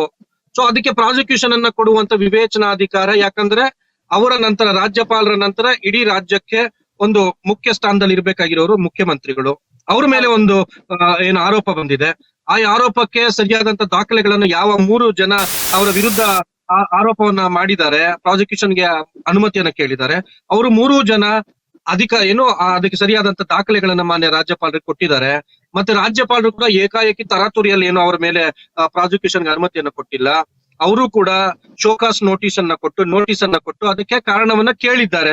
ನೋಡಿ, ನಿಮ್ಮ ವಿರುದ್ಧ ಈ ರೀತಿಯಂತಹ ಆರೋಪ ಬಂದಿದೆ, ನೀವು ಒಂದು ಹುದ್ದೆಯಲ್ಲಿ ಇರುವಂತವರು, ಒಂದು ರಾಜ್ಯದ ಪ್ರಮುಖ ಹುದ್ದೆಯಲ್ಲಿದ್ದೀರಿ, ನೀವು ಈ ರೀತಿಯಲ್ಲಿ ನಡ್ಕೊಂಡಿದ್ದೀರಾ, ಸರಿನಾ? ಅದ್ರ ಬಗ್ಗೆ ನಿಮ್ಮಂತ ಹೇಳಿಕೆ ಏನು, ನೀವು ಅದಕ್ಕೆ ಸೂಕ್ತವಾದ ದಾಖಲೆಗಳನ್ನ ಕೊಡಿ ಅಂತ ಕೇಳಿದ್ದಾರೆ. ಅವರು ಒಂದು 10 ದಿನ ಕಾದಿದ್ದಾರೆ. ಕೊಡದೆ ಇರೋದ ನಂತರ ಅವರು ಪ್ರಾಸಿಕ್ಯೂಷನ್ಗೆ ಅನುಮತಿಯನ್ನು ಕೊಟ್ಟಿದ್ದಾರೆ. ಇದು ಯಾವ್ದು ತರಾತುರಿಯಲ್ಲಿ ಇವತ್ತು ಬಂತು, ಬೆಳಗ್ಗೆ ಬಂತು, ಸಂಜೆ ಕೊಟ್ಟಿದ್ದು ಹಾಗಾಗಿದ್ರೆ ತಪ್ಪು. ಇಲ್ಲ ಆಗಿರೋದು ಒಬ್ಬ ಮಾಜಿ ಮುಖ್ಯಮಂತ್ರಿ ಮೇಲೆ ಅಲ್ಲ, ಹಾಲಿ ಮುಖ್ಯಮಂತ್ರಿಗಳ ಮೇಲೆ ಇರುವಂತ ಆರೋಪ. ರಾಜ್ಯಪಾಲರು ಮಾಡಿರೋದೇನಿಲ್ಲ. ಬೇರೆದೇನಾದ್ರೂ ಕೇಳೋದಿದ್ರೆ ಕಾನೂನಾತ್ಮಕವಾಗಿ ಅದನ್ನ ನೋಡಿ ರಾಜ್ಯಪಾಲರು ಈ ರೀತಿ ತಮ್ಮ ಹುದ್ದೆಯನ್ನ ಕೇಳ್ಬೇಕು, ಕೋರ್ಟಲ್ಲಿ ಕೇಳ್ಬೇಕು. ಆದಿ ಬೀದಿಯಲ್ಲಿ ಕೇಳೋದ್ರಿಂದ ಯಾರು ನ್ಯಾಯವನ್ನ ಕೊಡ್ತಾರೆ? ಜನ ಕೊಡ್ತಾರ? ಯಾರಾದ್ರೂ ಒಬ್ರು ಮಾತಾಡಿ ನೀವೇನ್ ಮಾತನಾಡ್ತಿದ್ರ ಅದು ಜನತೆಗೂ ಸಹ ಗೊತ್ತಾಗ್ಬೇಕಲ್ವಾ? ಹೌದು. ನೀವ್ ಇಲ್ಲೇ ಇಷ್ಟೊಂದು ಸಮಾಧಾನವಾಗಿ ಕಳ್ಕೊಂಡ್ರೆ ಏನ್ ಅರ್ಥ ಹೇಳಿ ಸುನಿಲ್ ಅವ್ರೆ? ಹೇಳಿ ಸುನಿಲ್ ಅವ್ರೆ ಅಂತ ಹೇಳಿದ್ಮೇಲೆ ಮಾತಾಡ್ತಾ ಇದ್ದೀನಿ. ಫಸ್ಟ್ ಆಫ್ ಆಲ್, ಪ್ರಜಾಪ್ರಭುತ್ವದಲ್ಲಿ ಕಾನೂನಿಗಿಂತ ದೊಡ್ಡದು ಯಾವ್ದು ಇಲ್ಲ, ಒಪ್ಕೊಳ್ಳೋಣ. ಪ್ರಜಾಪ್ರಭುತ್ವದಲ್ಲಿ ಅದಕ್ಕೇನೆ ಇವತ್ತು ಸ್ಟ್ರೈಕ್ ಮಾಡೋದಕ್ಕೂ ಒಂದು ಅವಕಾಶ ಇದೆ, ಎಲ್ಲಾ ರೀತಿ ಕಾನೂನಲ್ಲಿ ಇದೆ, ಕಾನೂನು ಚೌಕಟ್ಟೆಲ್ಲ ನಡೆದಿದೆ. ಆದ್ರೆ ನೀವ್ ಹೇಳೋ ತರ ಇಲ್ಲಿ ಜನ ರೊಚ್ಚಿದ್ರೆ ಈಗ ಜನನೇ ದೇವ್ರು. ಯಾವತ್ತಿದ್ರು ಸರ್ಕಾರ ನಡೆಸೋರೆ ಅಲ್ಲಪ್ಪ. ಈಗ ಸರ್ಕಾರ ನಡೆಸೋರೆ ಬೀದಿಗೆ ಇಳಿದ್ಬಿಟ್ರೆ ರಾಜ್ಯದ ಸುವ್ಯವಸ್ಥೆಯನ್ನ ಕಾನೂನನ್ನ ಕಾಪಾಡೋರಂತ ಯಾರು? ವಿರೋಧ ಪಕ್ಷದವ್ರು ಮಾಡ್ಬೇಕಾಗಿರೋ ಕೆಲಸವನ್ನ ಆಡಳಿತ ಪಕ್ಷದಲ್ಲಿ ಸರ್ಕಾರ ನಡೆಸೋರು ಅಲ್ಲ. ಹೈವೇಗಳಿಗೆ ಬೆಂಕಿ, ಹೈವೇಗಳಲ್ಲಿ ಟೈರ್ ಇಡೋದು, ಅವ್ರು ಹೇಳಿದ್ರು ಮುಗಿದ ಮೇಲೆ ನಿಮಗೂ ಅವಕಾಶ ಇರುತ್ತೆ ಮಾತನಾಡೋರಂತೆ. ಹೇಳಿ ಸುನಿಲ್ ಅವ್ರೆ. ಅಲ್ಲ ಕಾನೂನು ರೀತಿ ಬೀದಿಲಿ ಓಡಾಟ ಮಾಡಿದ್ರೆ ಲೀಡರ್ ಆಗಕ್ ಸಾಧ್ಯವಿಲ್ಲ. ಯಾರು ಕಾನೂನು ಮಾತಕ್ಕೆ ಏನೇ ಇದ್ರು ಇದು ಪ್ರಶ್ನೆ ಕೇಳಕ್ ಅಧಿಕಾರ ಇದೆ. ಬೀದಿಲಿ ಇಳಿದು ಹೋರಾಟ ಮಾಡ್ಬೇಕು, ಹೌದು. ಆದ್ರೆ ಬೀದಿಲಿ ಇಳಿದು ಒಬ್ಬ ರಾಜ್ಯಪಾಲರನ್ನ ಈ ತರ ಅವಮಾನಿಸೋದು ಎಷ್ಟಿನ ಮಟ್ಟಿಗೆ ಸರಿ ಹೇಳಿ ನೀವೇ? ಮೇಡಮ್ ಅದನ್ನೇ ಹೇಳ್ತಾ ಇರೋದು, ರಾಜ್ಯಪಾಲರಾದವರು ಈಕ್ವಾಲಿಟಿಯಲ್ಲಿ ನಮ್ಮನ್ನ ನೋಡಿದ್ರೆ ಈಗ ನೋಡಪ್ಪ ಇಬ್ರಿಗೂ ಪ್ರಾಸಿಕ್ಯೂಷನ್ ಮಾಡಿದೀನಿ ನೋಡಪ್ಪ ನಮ್ಗೇನಿದೆ ಅದ್ ಮಾಡ್ಬೋದಾಗಿತ್ತಲ್ಲ. Why not? ನೀವೇನು ಸುಪ್ರೀಂ ಕೋರ್ಟ್ ಇಂದ ಇದು ಬಂದಿದೆ ಅಂತ ಹೇಳ್ತಾ ಇದೀರಾ, ಸುದ್ದಿಗೋಷ್ಠಿ ಕೊಟ್ರು ಅಂತ ಹೇಳ್ತಾ ಇದೀರಾ. ಬಟ್ ಇದುವರೆಗೆ ಆ ಕಾಪಿ ಬಂದಿಲ್ಲ, ಏನು ಬಂದಿಲ್ಲ. ನಮ್ ನಾರಾಯಣ್ ಸರ್ ಹೇಳ್ದಂಗೆ ಎಲ್ಲಿದೆ ದಯವಿಟ್ಟು ತೋರಿಸಿ. ಅದಕ್ಕೆ ಹೇಳೋದು ಕೆಲಸ ನಾವು ಕೂಡ ಮಾಡ್ತೀವಿ. ಆದ್ರೆ ನಾವು ಕೇಳ್ತಾ ಇರೋ ಪ್ರಶ್ನೆ, ಅವ್ರೀಗ ಒಂದು ಪ್ರಾಸಿಕ್ಯೂಷನ್ಗೆ ಅನುಮತಿ ಕೊಟ್ಟಿದ್ದಾರೆ, ಆಯ್ತಾ? ಈಗ ತನಿಖೆ ನಡೀತಾ ಇದೆ. ಸಿದ್ದರಾಮಯ್ಯನವ್ರಿಗೆ 10 ದಿನಗಳ ಕಾಲ ರಿಲೀಫ್ ಕೂಡ ಇದೆ. ಆದ್ರೆ ಈ ತರ ಒಂದು ಪ್ರತಿಭಟನೆ ಮಾಡಿ ಇಲ್ಲ ಅಂತ ಹೇಳ್ತಾ ಇಲ್ಲ. ಅದನ್ನ ಒಂದು ನ್ಯಾಯಯುತವಾಗಿ ಗೌರವಾನ್ವಿತವಾಗಿ ಮಾಡಿದ್ರೆ ಅದಕ್ಕೂ ಸಹ ಜನ ಮೆಚ್ಚುಗೆಯನ್ನ ವ್ಯಕ್ತಪಡಿಸ್ತಾರೆ. ಅದ್ರ ಚಪ್ಪಲಿ ಎಲ್ಲ ಹೊಡಿಯುವಂತದ್ದು, ಅವರ ಒಂದು ಪ್ರಕೃತಿಯನ್ನ ದಹನ ಮಾಡೋದಂತದ್ದು ಎಲ್ಲ ಏನು ಇದೆಲ್ಲ ಸರಿ ಅನ್ಸುತ್ತಾ ನಿಮ್ಗೆ ಅಂತ? ಅಲ್ಲ ಅದು ನೀವು ಹೇಳ್ದಂಗೆ ಪಾಪ ಖಂಡನೀಯವಾದ ವಿಚಾರ ಅದಂತೂ ಒಪ್ಕೊಳ್ಳೋಣ ಒಂದ್ ರೀತಿ. ಆದ್ರೆ ಈಗ ಮುಂದಿನ ದಿನಗಳಲ್ಲಿ ಏನೇ ಹೋರಾಟ ಮಾಡೋದು ಸೈಲೆಂಟ್ ಆಗಿ ಮಾಡ್ಬೇಕು ಅಂತ ಕೆಪಿಸಿಸಿ ಸೂಚನೆ ಆಲ್ರೆಡಿ ಮಾಡಿದೆ ಇದರ ಬಗ್ಗೆ. ಹಾಗೆ ನಾವೇನು ಅಂದ್ರೆ ಫಸ್ಟ್ ಆಫ್ ಆಲ್ ಸಿದ್ದರಾಮಯ್ಯ ಅಂತ ಅಂದ್ಬಿಟ್ರೆ ಗೊತ್ತು ಆ ಶಕ್ತಿ ಏನು, ಆ ಜನಶಕ್ತಿ ಏನು, ಆ ಪ್ರೀತಿ ಏನು, ಆ ವಾತ್ಸಲ್ಯ ಏನು ಅಂತ. ಇದು ಇಲ್ಲಿ ಯಾರು ದುಡ್ಡು ಕೊಟ್ಟು ಕರ್ಕೊಂಡ್ ಬಂದಿಲ್ಲ. ನಾನು ಹೇಳ್ದಂಗೆ ಮುಂಚೆನೆ ಹೇಳ್ದಂಗೆ ಇಲ್ಲಿ ಯಾರು ದುಡ್ಡು ಕೊಟ್ಟು ಕರ್ಕೊಂಡ್ ಬಂದಿಲ್ಲ. ಈಗ ಎಜುಕೇಟೆಡ್ಸ್ ಇರ್ತಾರೆ, ಅನ್ಎಜುಕೇಟೆಡ್ಸ್ ಇರ್ತಾರೆ. ಅದು ಒಂದು ಪ್ರತಿಭಟನೆ, ಒಳ್ಳೇದು ಆಗ್ಬೋದು ಕೆಟ್ಟದ್ದು ಆಗ್ಬೋದು. ಸಮಾವೇಶದ ಬಗ್ಗೆ, ಅವರ ಶಕ್ತಿ ಬಗ್ಗೆ ಜನ ಸೇರ್ಸಿದ್ರ ದುಡ್ಡು ಸೇರ್ಸಿದ್ರ ಅದನ್ನು ಬಿಡಕ್ ಕೇಳಿ. ಈಗ ಚರ್ಚೆ ಏನಿದೆ ಅದನ್ನ ಮಾತ್ರ ಮಾತಾಡಕ್ ಕೇಳಿ. ಸಮಾವೇಶದಲ್ಲಿ ಜನ ಸೇರಿಸಿದ ತಕ್ಷಣ ಅವ್ರು ಕ್ಲೀನ್ ಚಿಟ್ ಕೊಡ್ಬೇಕು, ಅವರು ಜನಾನುರಾಗಿ ಜನ ಬೆಂಬಲ ಜಾಸ್ತಿ ಇದೆ, ಅವ್ರು ಕ್ಲೀನ್ ಚಿಟ್ ಕೊಡ್ಬೇಕು ಅನ್ನುವಂತ ಆ ರೀತಿ ಮಾತುಗಳನ್ನ ಮಾತಾಡೋದು ನಿಲ್ಸಕ್ ಕೇಳಿ. ಜನ ಸೇರಿಸ್ಬಿಟ್ರೆ ಏನ್ರಿ ಮಾಡ್ಬೇಕು? ಅದಕ್ಕೆ ಆಯ್ತು ಏನ್ರಿ ಅದು ಈಗ ಪ್ಲಸ್ ಪಾಯಿಂಟ್? ಜನ ಸೇರಿಸಿದ ತಕ್ಷಣ ಏನ್ ತೋರ್ಸೋದು?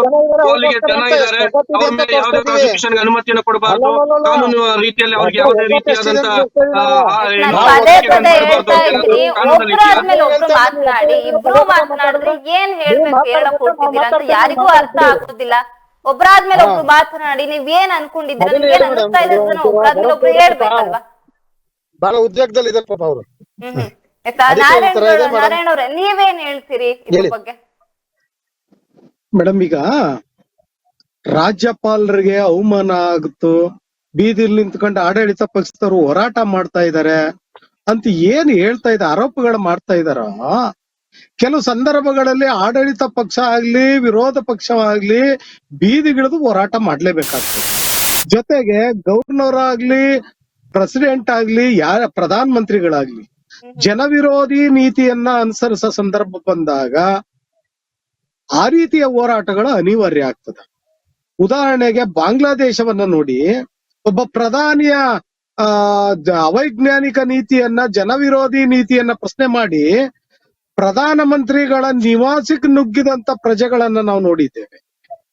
ಅದು ಯಾವುದೇ ದೇಶದಲ್ಲಾಗ್ಲಿ ಆ ದೇಶದ ಪ್ರಜಾಪ್ರಭುತ್ವ ವಿರೋಧಿಯನ್ನ, ಜನವಿರೋಧಿ ನೀತಿಯನ್ನ ನಾವು ಖಂಡಿಸ್ಬೇಕು ಅಂತಂದಾಗ ಕೆಲವು ಆ ರೀತಿಯ ಘಟನೆಗಳು ಅನಿವಾರ್ಯವಾಗಿ ತಗೋಬೇಕಾಗ್ತದ ತೀರ್ಮಾನನ. ಅದನ್ನ ನಾವು ತಪ್ಪು ಅನ್ನಕ್ಕಾಗಲ್ಲ. ಆದ್ರೆ ಆಡಳಿತವನ್ನ ನಡೆಸ್ತಕ್ಕಂತ ಯಾರೇ ಆಗ್ಲಿ ಅದು ಒಂದು ಆ ಒಂದು ಹುದ್ದೆಗೆ ಗೌರವವನ್ನ ಕೊಡೋ ರೀತಿನಲ್ಲಿ ನಡ್ಕೋಬೇಕಾಗಿತ್ತು ರಾಜ್ಯಪಾಲರು. ಈಗ ಒಂದೇನಾಗ್ತಾ ಇದೆ ಅಂತಂದ್ರೆ, ನಮಗೆ ಈಗ ಮೇಲ್ನೋಟಕ್ಕೆ ಕಾಣ್ತಾ ಇರೋದೇನಂತಂದ್ರೆ, ರಾಜ್ಯಪಾಲರನ್ನ ನಿಯೋಜನೆ ಅಧಿಕಾರ ರಾಜ್ಯಪಾಲರನ್ನ ಇಲ್ಲಿ ನಿಯೋಜನೆ ಮಾಡಿರೋದು ಕೇಂದ್ರ ಸರ್ಕಾರ. ಕೇಂದ್ರ ಸರ್ಕಾರ ಅಂತಂದ್ರೆ ಇವತ್ತು ಆಡಳಿತಾರೂಢ ಬಿಜೆಪಿ ಇರೋದ್ರಿಂದ ಕಾಂಗ್ರೆಸ್ ಇಲ್ಲಿ ಸಿದ್ದರಾಮಯ್ಯನಂತ ಜನಪರವಾದ ವ್ಯಕ್ತಿ, ಸಮಾಜವಾದ ವ್ಯಕ್ತಿ ಈ ರಾಜ್ಯವನ್ನ ಮುನ್ನಡೆಸ್ತಾ ಇರ್ತಕ್ಕಂಥದನ್ನ ಸಹಿಸ್ತಾ ಇಲ್ಲ ಬಿಜೆಪಿ ಅವರು. ಹಾಗಾಗಿ ವ್ಯವಸ್ಥಿತವಾಗಿ ಪಿತೋರಿ ಏನ್ ಮಾಡ್ತಾ ಇದ್ದಾರೆ ಅಂತಂದ್ರೆ, ಇಲ್ಲಿ ಕಾಂಗ್ರೆಸ್ ವಿರುದ್ಧವಾದ ಒಂದು ನಿಲುವು ಬರ್ಲಿ ಅಂತೇಳಿ ಈಗ ಉದ್ದೇಶಪೂರ್ವಕವಾಗಿ ಸಿದ್ದರಾಮಯ್ಯನವರ ವಿರುದ್ಧವಾದ ಷಡ್ಯಂತ್ರವನ್ನ ಬಿಜೆಪಿ ಇವತ್ತು ಮಾಡ್ತಾ ಇದೆ. ಅದಕ್ಕೇನಂತಂದ್ರೆ ಕೇಂದ್ರ ಸರ್ಕಾರ ಅಲ್ಲಿ ಸಪೋರ್ಟ್ ಮಾಡ್ತಾ ಇದೆ. ಆ ಸಪೋರ್ಟ್ ಮಾಡೋ ಮುಖಾಂತರ ರಾಜ್ಯಪಾಲರ ಅಧಿಕಾರವನ್ನ ದುರುಪಯೋಗ ಮಾಡ್ಕೊಂಡಿರ್ತಕ್ಕಂಥ ಕೇಂದ್ರ ಸರ್ಕಾರ ರಾಜ್ಯಪಾಲರಿಗೆ ಪ್ರಾಸಿಕ್ಯೂಷನ್ಗೆ ನೀವು ಅನುಮತಿ ಕೊಡಬೇಕು ಅಂತೇಳಿ ಅವರ ಸೂಚನೆಯ ಮೇಲೆ ಇಲ್ಲಿಯ ರಾಜ್ಯಪಾಲರು ಕೆಲಸ ಮಾಡ್ತಾ ಇದ್ದಾರೆ. ಹಾಗಾಗಿ ನಾವು ಇವತ್ತು ಜನಪರವಾದ ಚಳುವಳಿಗಳು ಸಹ ರಾಜ್ಯಪಾಲರನ್ನ ಗೋ ಬ್ಯಾಕ್ ಅನ್ನೋ ಚಳುವಳಿಯನ್ನ ಹಮ್ಕೋಬೇಕಾಗ್ತದೆ ಈಗ. ಯಾಕೆ ಅಂತಂದ್ರೆ ಬೀದಿಲ್ ನಿಂತ್ಕೊಂಡು ಇವತ್ತು ಅಶ್ಲೀಲ ಮಾತಾಡಿದ್ರು, ಇನ್ನೇನೋ ಅವ್ರಿಗೆ ಅವಮಾನ ಆಗೋ ರೀತಿ ಮಾತಾಡಿದ್ರು ಅನ್ನೋದಕ್ಕಿಂತ ಹೆಚ್ಚಾಗಿ ನಾವೀಗ ಮುಂದಿನ ದಿನಗಳಲ್ಲಿ ಅಂದ್ರೆ ನಾವು ಇದುವರೆಗೆ ನೇರವಾಗಿ ಚಳುವಳಿಯಲ್ಲಿ ಧುಮುಕಿಲ್ಲ, ಪ್ರಗತಿಪರ ಚಳುವಳಿಗಳು ಯಾವುದು ಸಹ ಅಷ್ಟಾಗಿ ಚಳುವಳಿಯಲ್ಲಿ ಧುಮುಕಿಲ್ಲ. ಈಗ ಕಾಂಗ್ರೆಸ್ ಪಕ್ಷ ಮಾಡ್ತಾ ಇದೆ ನಿಜ. ಈಗ ನಮ್ಮ ಚಿಂತನೆ ಏನಾಗ್ತಾ ಇದೆ ಅಂತಂದ್ರೆ ಈ ರಾಜ್ಯದ ಒಬ್ಬ ಜನಪರವಾದ ವ್ಯಕ್ತಿಯನ್ನ ಉಳಿಸ್ಕೋಬೇಕು ಅನ್ನೋದಾದ್ರೆ ಈಗ ಜನಪರವಾದ ಚಳುವಳಿಗಳು ಸಹ ರಾಜ್ಯಪಾಲರನ್ನ ಗೋ ಬ್ಯಾಕ್, ನೀವು ವಾಪಸ್ ಕೇಂದ್ರ ಸರ್ಕಾರ ಕರೆಸ್ಕೊಳ್ಳಿ ಇಂತ ರಾಜ್ಯಪಾಲರನ್ನ ಅನ್ನೋ ರೀತಿ ಚಳುವಳಿಯನ್ನ ಮಾಡ್ಬೇಕಾಗ್ತದ ಅನ್ನೋದು ಒಂದು ಎಚ್ಚರಿಕೆ ಕೊಡ್ಬೇಕಾಗ್ತದೆ. ಜನರು ಇವತ್ತು ಬೀದಿಗೆ ಬಂದಿದ್ದಾರೆ. ಯಾಕೆ ಬಂದಿದ್ದಾರೆ? ಸಿದ್ದರಾಮಯ್ಯನವರ ಜನಪರ ಯೋಜನೆಗಳನ್ನ ಜನರು ಅದು ಗುರುತಿಸಿದ್ದಾರೆ. ಆದ್ರೆ ಅವರ ಅಧಿಕಾರವನ್ನ ಸಹಿಸ್ತಾ ಇಲ್ವಲ್ಲ ರಾಜ್ಯಪಾಲರು. ಹಾಗಾದ್ರೆ ಆ ಕಾರಣಕ್ಕೋಸ್ಕರ ಈಗೇನು 10 ದಿನಗಳ ಕಾಲ ಕಾಲಾವಕಾಶ ಕೊಟ್ಟಿದ್ದಾರೆ. ಉಡ ಹಗರಣ ಏನಾದ್ರು ನಿಜ ಆಯ್ತು ಅಂದ್ರೆ ಅವಾಗ ಏನ್ ಮಾಡ್ತೀರಿ? ಮೇಡಮ್, ನಾವು ಹೇಳ್ತಾ ಇರೋದೇನಂತಾರೆ, ಮೂಢ ಹಗರಣ ಅದು ಆಗ್ಬಾರ್ದು ಅಂತ ನಾವ್ ಹೇಳ್ತಾ ಇಲ್ಲ, ಆಗ್ಲಿ. ಆದ್ರೆ ಅದಕ್ಕೂ ಮುನ್ನ ಹಗರಣಗಳು ಅದ್ ಬರ್ಬೇಕಲ್ಲ ಅಲ್ವಾ? ಹಿಂದಿನ ಹಗರಣಗಳು ಈಗ ನೀವ್ ಹೇಳಿದ್ರಿ ಸುಪ್ರೀಂ ಕೋರ್ಟ್ ಇಂದ HD ಕುಮಾರಸ್ವಾಮಿ ಅವರು ಕ್ಲೀನ್ ಚಿಟ್ ತಂದಿದ್ದಾರೆ ಅಂತ. ನ್ಯಾಯಾಂಗ ಇವತ್ತು ಮಾರಾಟ ಆಗಿದೆಯಲ್ಲ, ಆಗ್ತಾ ಇದೆಯಲ್ವ ಇವತ್ತು? ಜನತಾ ನ್ಯಾಯಾಲಯ ತೀರ್ಮಾನ ಕೆಲವು ಸಂದರ್ಭಗಳಲ್ಲಿ ಸುಪ್ರೀಂ ಕೋರ್ಟ್, ಹೈಕೋರ್ಟ್ ಗಳಲ್ಲಿ ನ್ಯಾಯಾಂಗ ಅನ್ನೋದು ಮಾರಾಟ ಆದಾಗ ನಾವು ಜನತಾ ಕೋರ್ಟ್ ತಗೋಬೇಕಾಗ್ತದ ತೀರ್ಮಾನವನ್ನ. ಯಾವುದೇ ದೇಶದಲ್ಲಿ ಯಾವುದೇ ರಾಜ್ಯದಲ್ಲಾಗ್ಲಿ 4 ಗೋಡೆ ಒಳಗಡೆ ಚರ್ಚೆ ಆಗ್ತಕ್ಕಂತ ನ್ಯಾಯಾಂಗ ಸರಿಯಾಗಿ ನ್ಯಾಯ ಸಿಕ್ಲಿಲ್ಲ ಅಂತಂದಾಗ ಜನರು ತಮ್ಮ ಕೋರ್ಟ್ ತಗೋಬೇಕಾಗ್ತದ ಕೇಸ್ಗಳನ್ನ. ಜನತಾ ನ್ಯಾಯಾಲಯ ಅನ್ನೋದು ಏನಕ್ಕಿದೆ? ಸುಪ್ರೀಂ ಕೋರ್ಟ್ಗಿಂತೂ ಅದನ್ನ ನಾವು ಹೆಚ್ಚು ಅಂತ ಗೌರವಿಸ್ಬೇಕಾಗ್ತದ ಜನತಾ ನ್ಯಾಯಾಲಯನ. ಇವತ್ತು ರಾಜ್ಯಪಾಲರ ನಡೆಯನ್ನ ನಾವು ಖಂಡಿಸ್ಬೇಕು ಅಂತಂದ್ರೆ ಜನತಾ ನ್ಯಾಯಾಲಯ ಅಂತ ನಾವು ಮೊನ್ನೆ ಏನು ಇವತ್ತು ಸಾರ್ವಜನಿಕರು ಬೀದಿಗಿಳಿತಾ ಇದ್ದಾರೋ ಅದನ್ನ ಜನತಾ ನ್ಯಾಯಾಲಯ ಅನ್ಕೋಬೇಕಾಗ್ತದ. ಇವತ್ತು ಸುಪ್ರೀಂ ಕೋರ್ಟ್ ಆಗ್ಲಿ ಹೈಕೋರ್ಟ್ಗಳಲ್ಲಿ ಆಡಳಿತದ ಪರವಾಗಿದೆಯೇ? ನೋಡ್ತಾ ಇದೀವಿ ನಾವು, ಎಷ್ಟೋ ಕೇಸ್ಗಳು ಜನಪರವಾದ ಕೇಸ್ಗಳು ಸಹ ಬಿದ್ದೋಗ್ತಾ ಇದೆ. ಅಲ್ಲಿ ನಿಜವಾದ ತಪ್ಪಿತಸ್ಥರಿಗೆ ಶಿಕ್ಷೆ ಆಗ್ತಾ ಇಲ್ಲ. ಅಂತ ಸಂದರ್ಭದಲ್ಲಿ ನಾವು ಯಾವ ತೀರ್ಮಾನ ತಗೊಳ್ಳೋಣ? ಹಾಗಾದ್ರೆ ಈಗ ನೀವ್ ಹೇಳೋ ಪ್ರಕಾರ ಏನು ಈ ಪ್ರತಿಭಟನೆ ನಡೀತಾ ಇದೆ, ಇದು ಗೌರವಾನ್ವಿತವಾಗಿ ನಡೀತಾ ಇದೆಯಾ ಅಥವಾ ನೀವೇನಾದ್ರು ಒಂದಷ್ಟು ಮುನ್ನೆಚ್ಚರಿಕೆ ತಗೋಬೇಕಿತ್ತ? ಯಾಕಂತ ಹೇಳಿದ್ರೆ ಒಬ್ಬ ರಾಜ್ಯಪಾಲರಿಗೆ ಮಾತನಾಡ್ಬೇಕು ಅಂತ ಹೇಳಿದ್ರೆ ಈ ಏನ್ ಹೇಳ್ತೀರಿ? ಅವಾಗ ನೀವ್ ಏನಂತ ಸಮಂಜಸ ಕೊಡ್ತೀರಿ? ನಾವು ರಾಜ್ಯಪಾಲರ ಹುದ್ದೆಯನ್ನ ಗೌರವಿಸುತ್ತಾ ರಾಜ್ಯಪಾಲರ ಹುದ್ದೆಯಲ್ಲಿ ಕೂತಿರ್ತಕ್ಕಂಥ ವ್ಯಕ್ತಿಯನ್ನ ನಿಂದನೆ ಮಾಡ್ತಾ ಇದ್ದೀವಿ. ಯಾಕೆ ಅಂತಂದ್ರೆ ಆ ಸ್ಥಾನದಲ್ಲಿ ಕೂತಿರ್ತಕ್ಕಂಥ ನೀವುಗಳು ಗೌರವವಾಗಿ ಆ ಸ್ಥಾನಕ್ಕೆ ಚ್ಯುತಿ ಬರ್ದ ರೀತಿ ನಡ್ಕೋಬೇಕಾಗಿತ್ತು.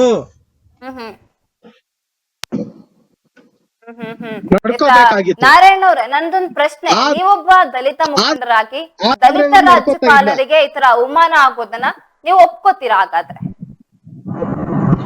ಇದು ಮೇಡಮ್ ನಾನೇ ಹೇಳ್ಬೇಕು ಅಂತಿದ್ದೆ.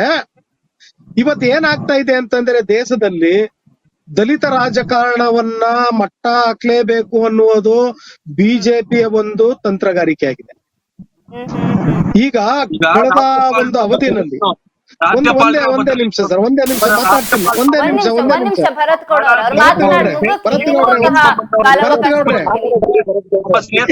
ಭರತ್ ಗೌಡ್ರೆ ಒಂದೇ ನಿಮಿಷ. ಕಾಂಗ್ರೆಸ್ ಅಲ್ಲಿ ಒಂದೇ ನಿಮಿಷ ಸ್ಟೋರಿಗಳು, ಒನ್ ಸೈಡೆಡ್ ಪ್ರತಿಭಟನೆಗಳು, ಒನ್ ಸೈಡೆಡ್ ಹೇಳಿಕೆಗಳನ್ನು ಕೊಡೋದನ್ನ ದಯವಿಟ್ಟು ನಿಲ್ಲಿಸಬೇಕಾಗ್ತದೆ.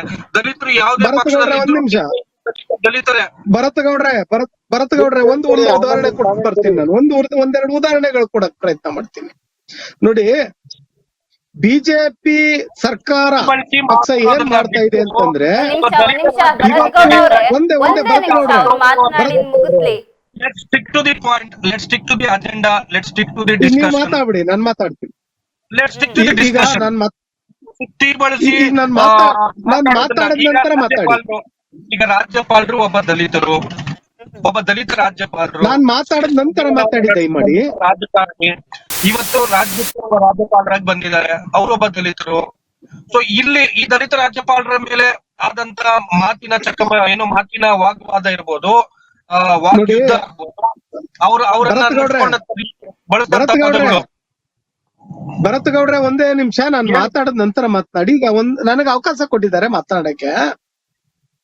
ದೇಶದಲ್ಲಿ ದಲಿತ ರಾಜಕಾರಣವನ್ನ ಮಟ್ಟ ಹಾಕ್ಲೇಬೇಕು ಅನ್ನೋ ಒಂದು ಉದ್ದೇಶವನ್ನ ಇಟ್ಕೊಂಡು ಹಿಂದುಳಿದ ವರ್ಗಗಳ ಮುಖ್ಯಮಂತ್ರಿ ಆಗಿರ್ತಕ್ಕಂತ ಸಿದ್ದರಾಮಯ್ಯನವರ ವಿರುದ್ಧವಾಗಿ ದಲಿತ ರಾಜ್ಯಪಾಲರನ್ನೇ ಬಿಟ್ಟು ಇಲ್ಲಿ ಹಿಂದುಳಿದ ವರ್ಗ ಮತ್ತು ದಲಿತರ ನಡುವೆ ಸಂಘರ್ಷವನ್ನ ಏರ್ಪಾಡು ಮಾಡಿ ಅವರು ತಮ್ಮ ಬೇಳೆಯನ್ನ ಬೇಯಿಸ್ಕೊಳ್ತಕ್ಕಂತ ಕೆಲಸವನ್ನ ಇವತ್ತು ಬಿಜೆಪಿ ಮಾಡ್ತಾ ಇದೆ.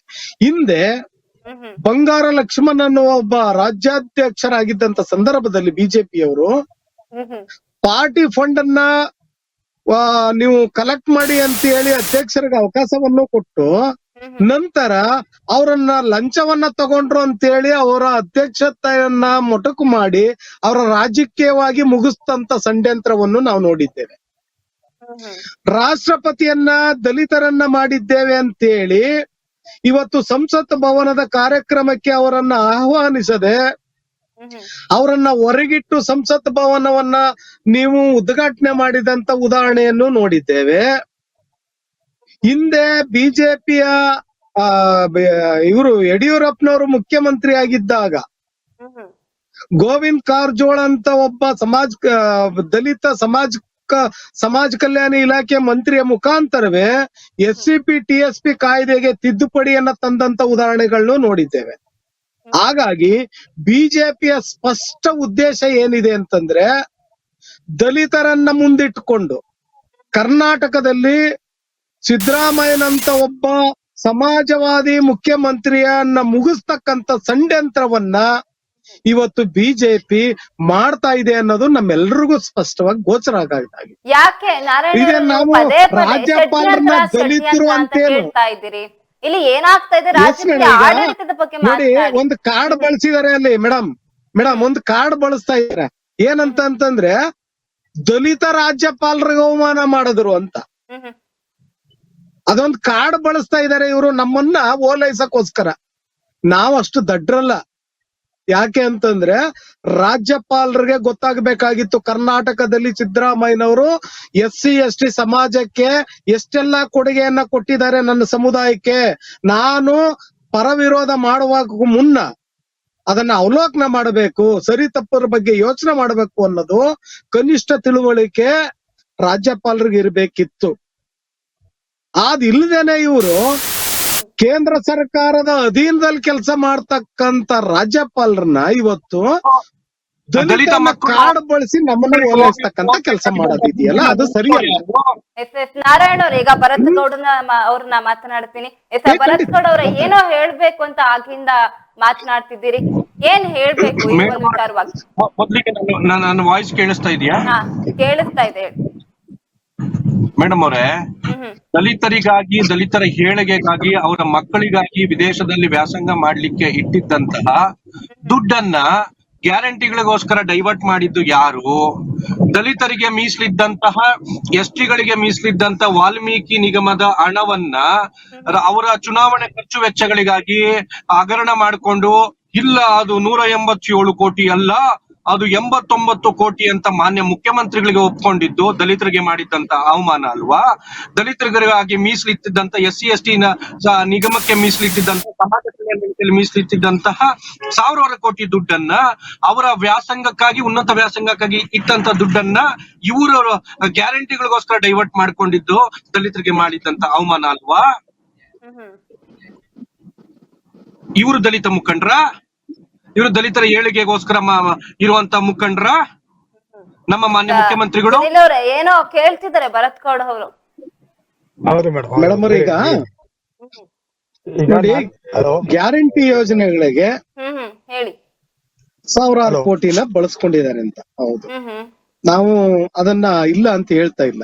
ನಾವು ಅದರ ಬಗ್ಗೆ ಮಾನ್ಯ ಮುಖ್ಯಮಂತ್ರಿಗಳನ್ನ ಪ್ರಶ್ನೆನೂ ಮಾಡಿದ್ದೀವಿ, ಅವ್ರ ಬಗ್ಗೆ ಚರ್ಚೆನೂ ಮಾಡಿದ್ದೀವಿ. ಒಂದೇನಂತಂದ್ರೆ 7C ಆಕ್ಟ್ ಪ್ರಕಾರ ಗ್ಯಾರಂಟಿ ಯೋಜನೆಗಳಿಗೆ ಆ ಹಣವನ್ನ ಬಳಸಿದ್ದಾರೆ. ನಾವು ಅದನ್ನ ತಿದ್ದುಪಡಿ ಮಾಡಿ ಅಂತಾನೂ ಸಹ ಮಾನ್ಯ ಮುಖ್ಯಮಂತ್ರಿಗಳಿಗೆ ಹೇಳಿದೀವಿ. ಅವರು ಅದಕ್ಕೆ ಸಕಾರಾತ್ಮಕವಾಗಿ ಸ್ಪಂದಿಸಿದ್ದಾರೆ. ಈಗ ವಾಲ್ಮೀಕಿ ಅಭಿವೃದ್ಧಿ ನಿಗಮದ ವಿಚಾರವಾಗಿ ಆಗಿರ್ತಕ್ಕಂತ ಭ್ರಷ್ಟಾಚಾರ ಹಗರಣಗಳ ಬಗ್ಗೆ ತನಿಖೆ ಆಗ್ತಾ ಇದೆ, ಅದರ ಬಗ್ಗೆ ನಡೀತಾ ಇದೆ. ಒಂದು ನಾನು ಹೇಳ್ತಾ ಇದ್ದದ್ದು ಏನಂತಂದ್ರೆ, ಯಡಿಯೂರಪ್ಪನವರು ಬಿಜೆಪಿಯ ಮುಖ್ಯಮಂತ್ರಿಗಳಾಗಿದ್ದ ಸಂದರ್ಭದಲ್ಲಿ ಎಷ್ಟು ಅನುದಾನವನ್ನ ಕೊಟ್ಟಿದ್ರು SC/ST ಗಳಿಗೆ.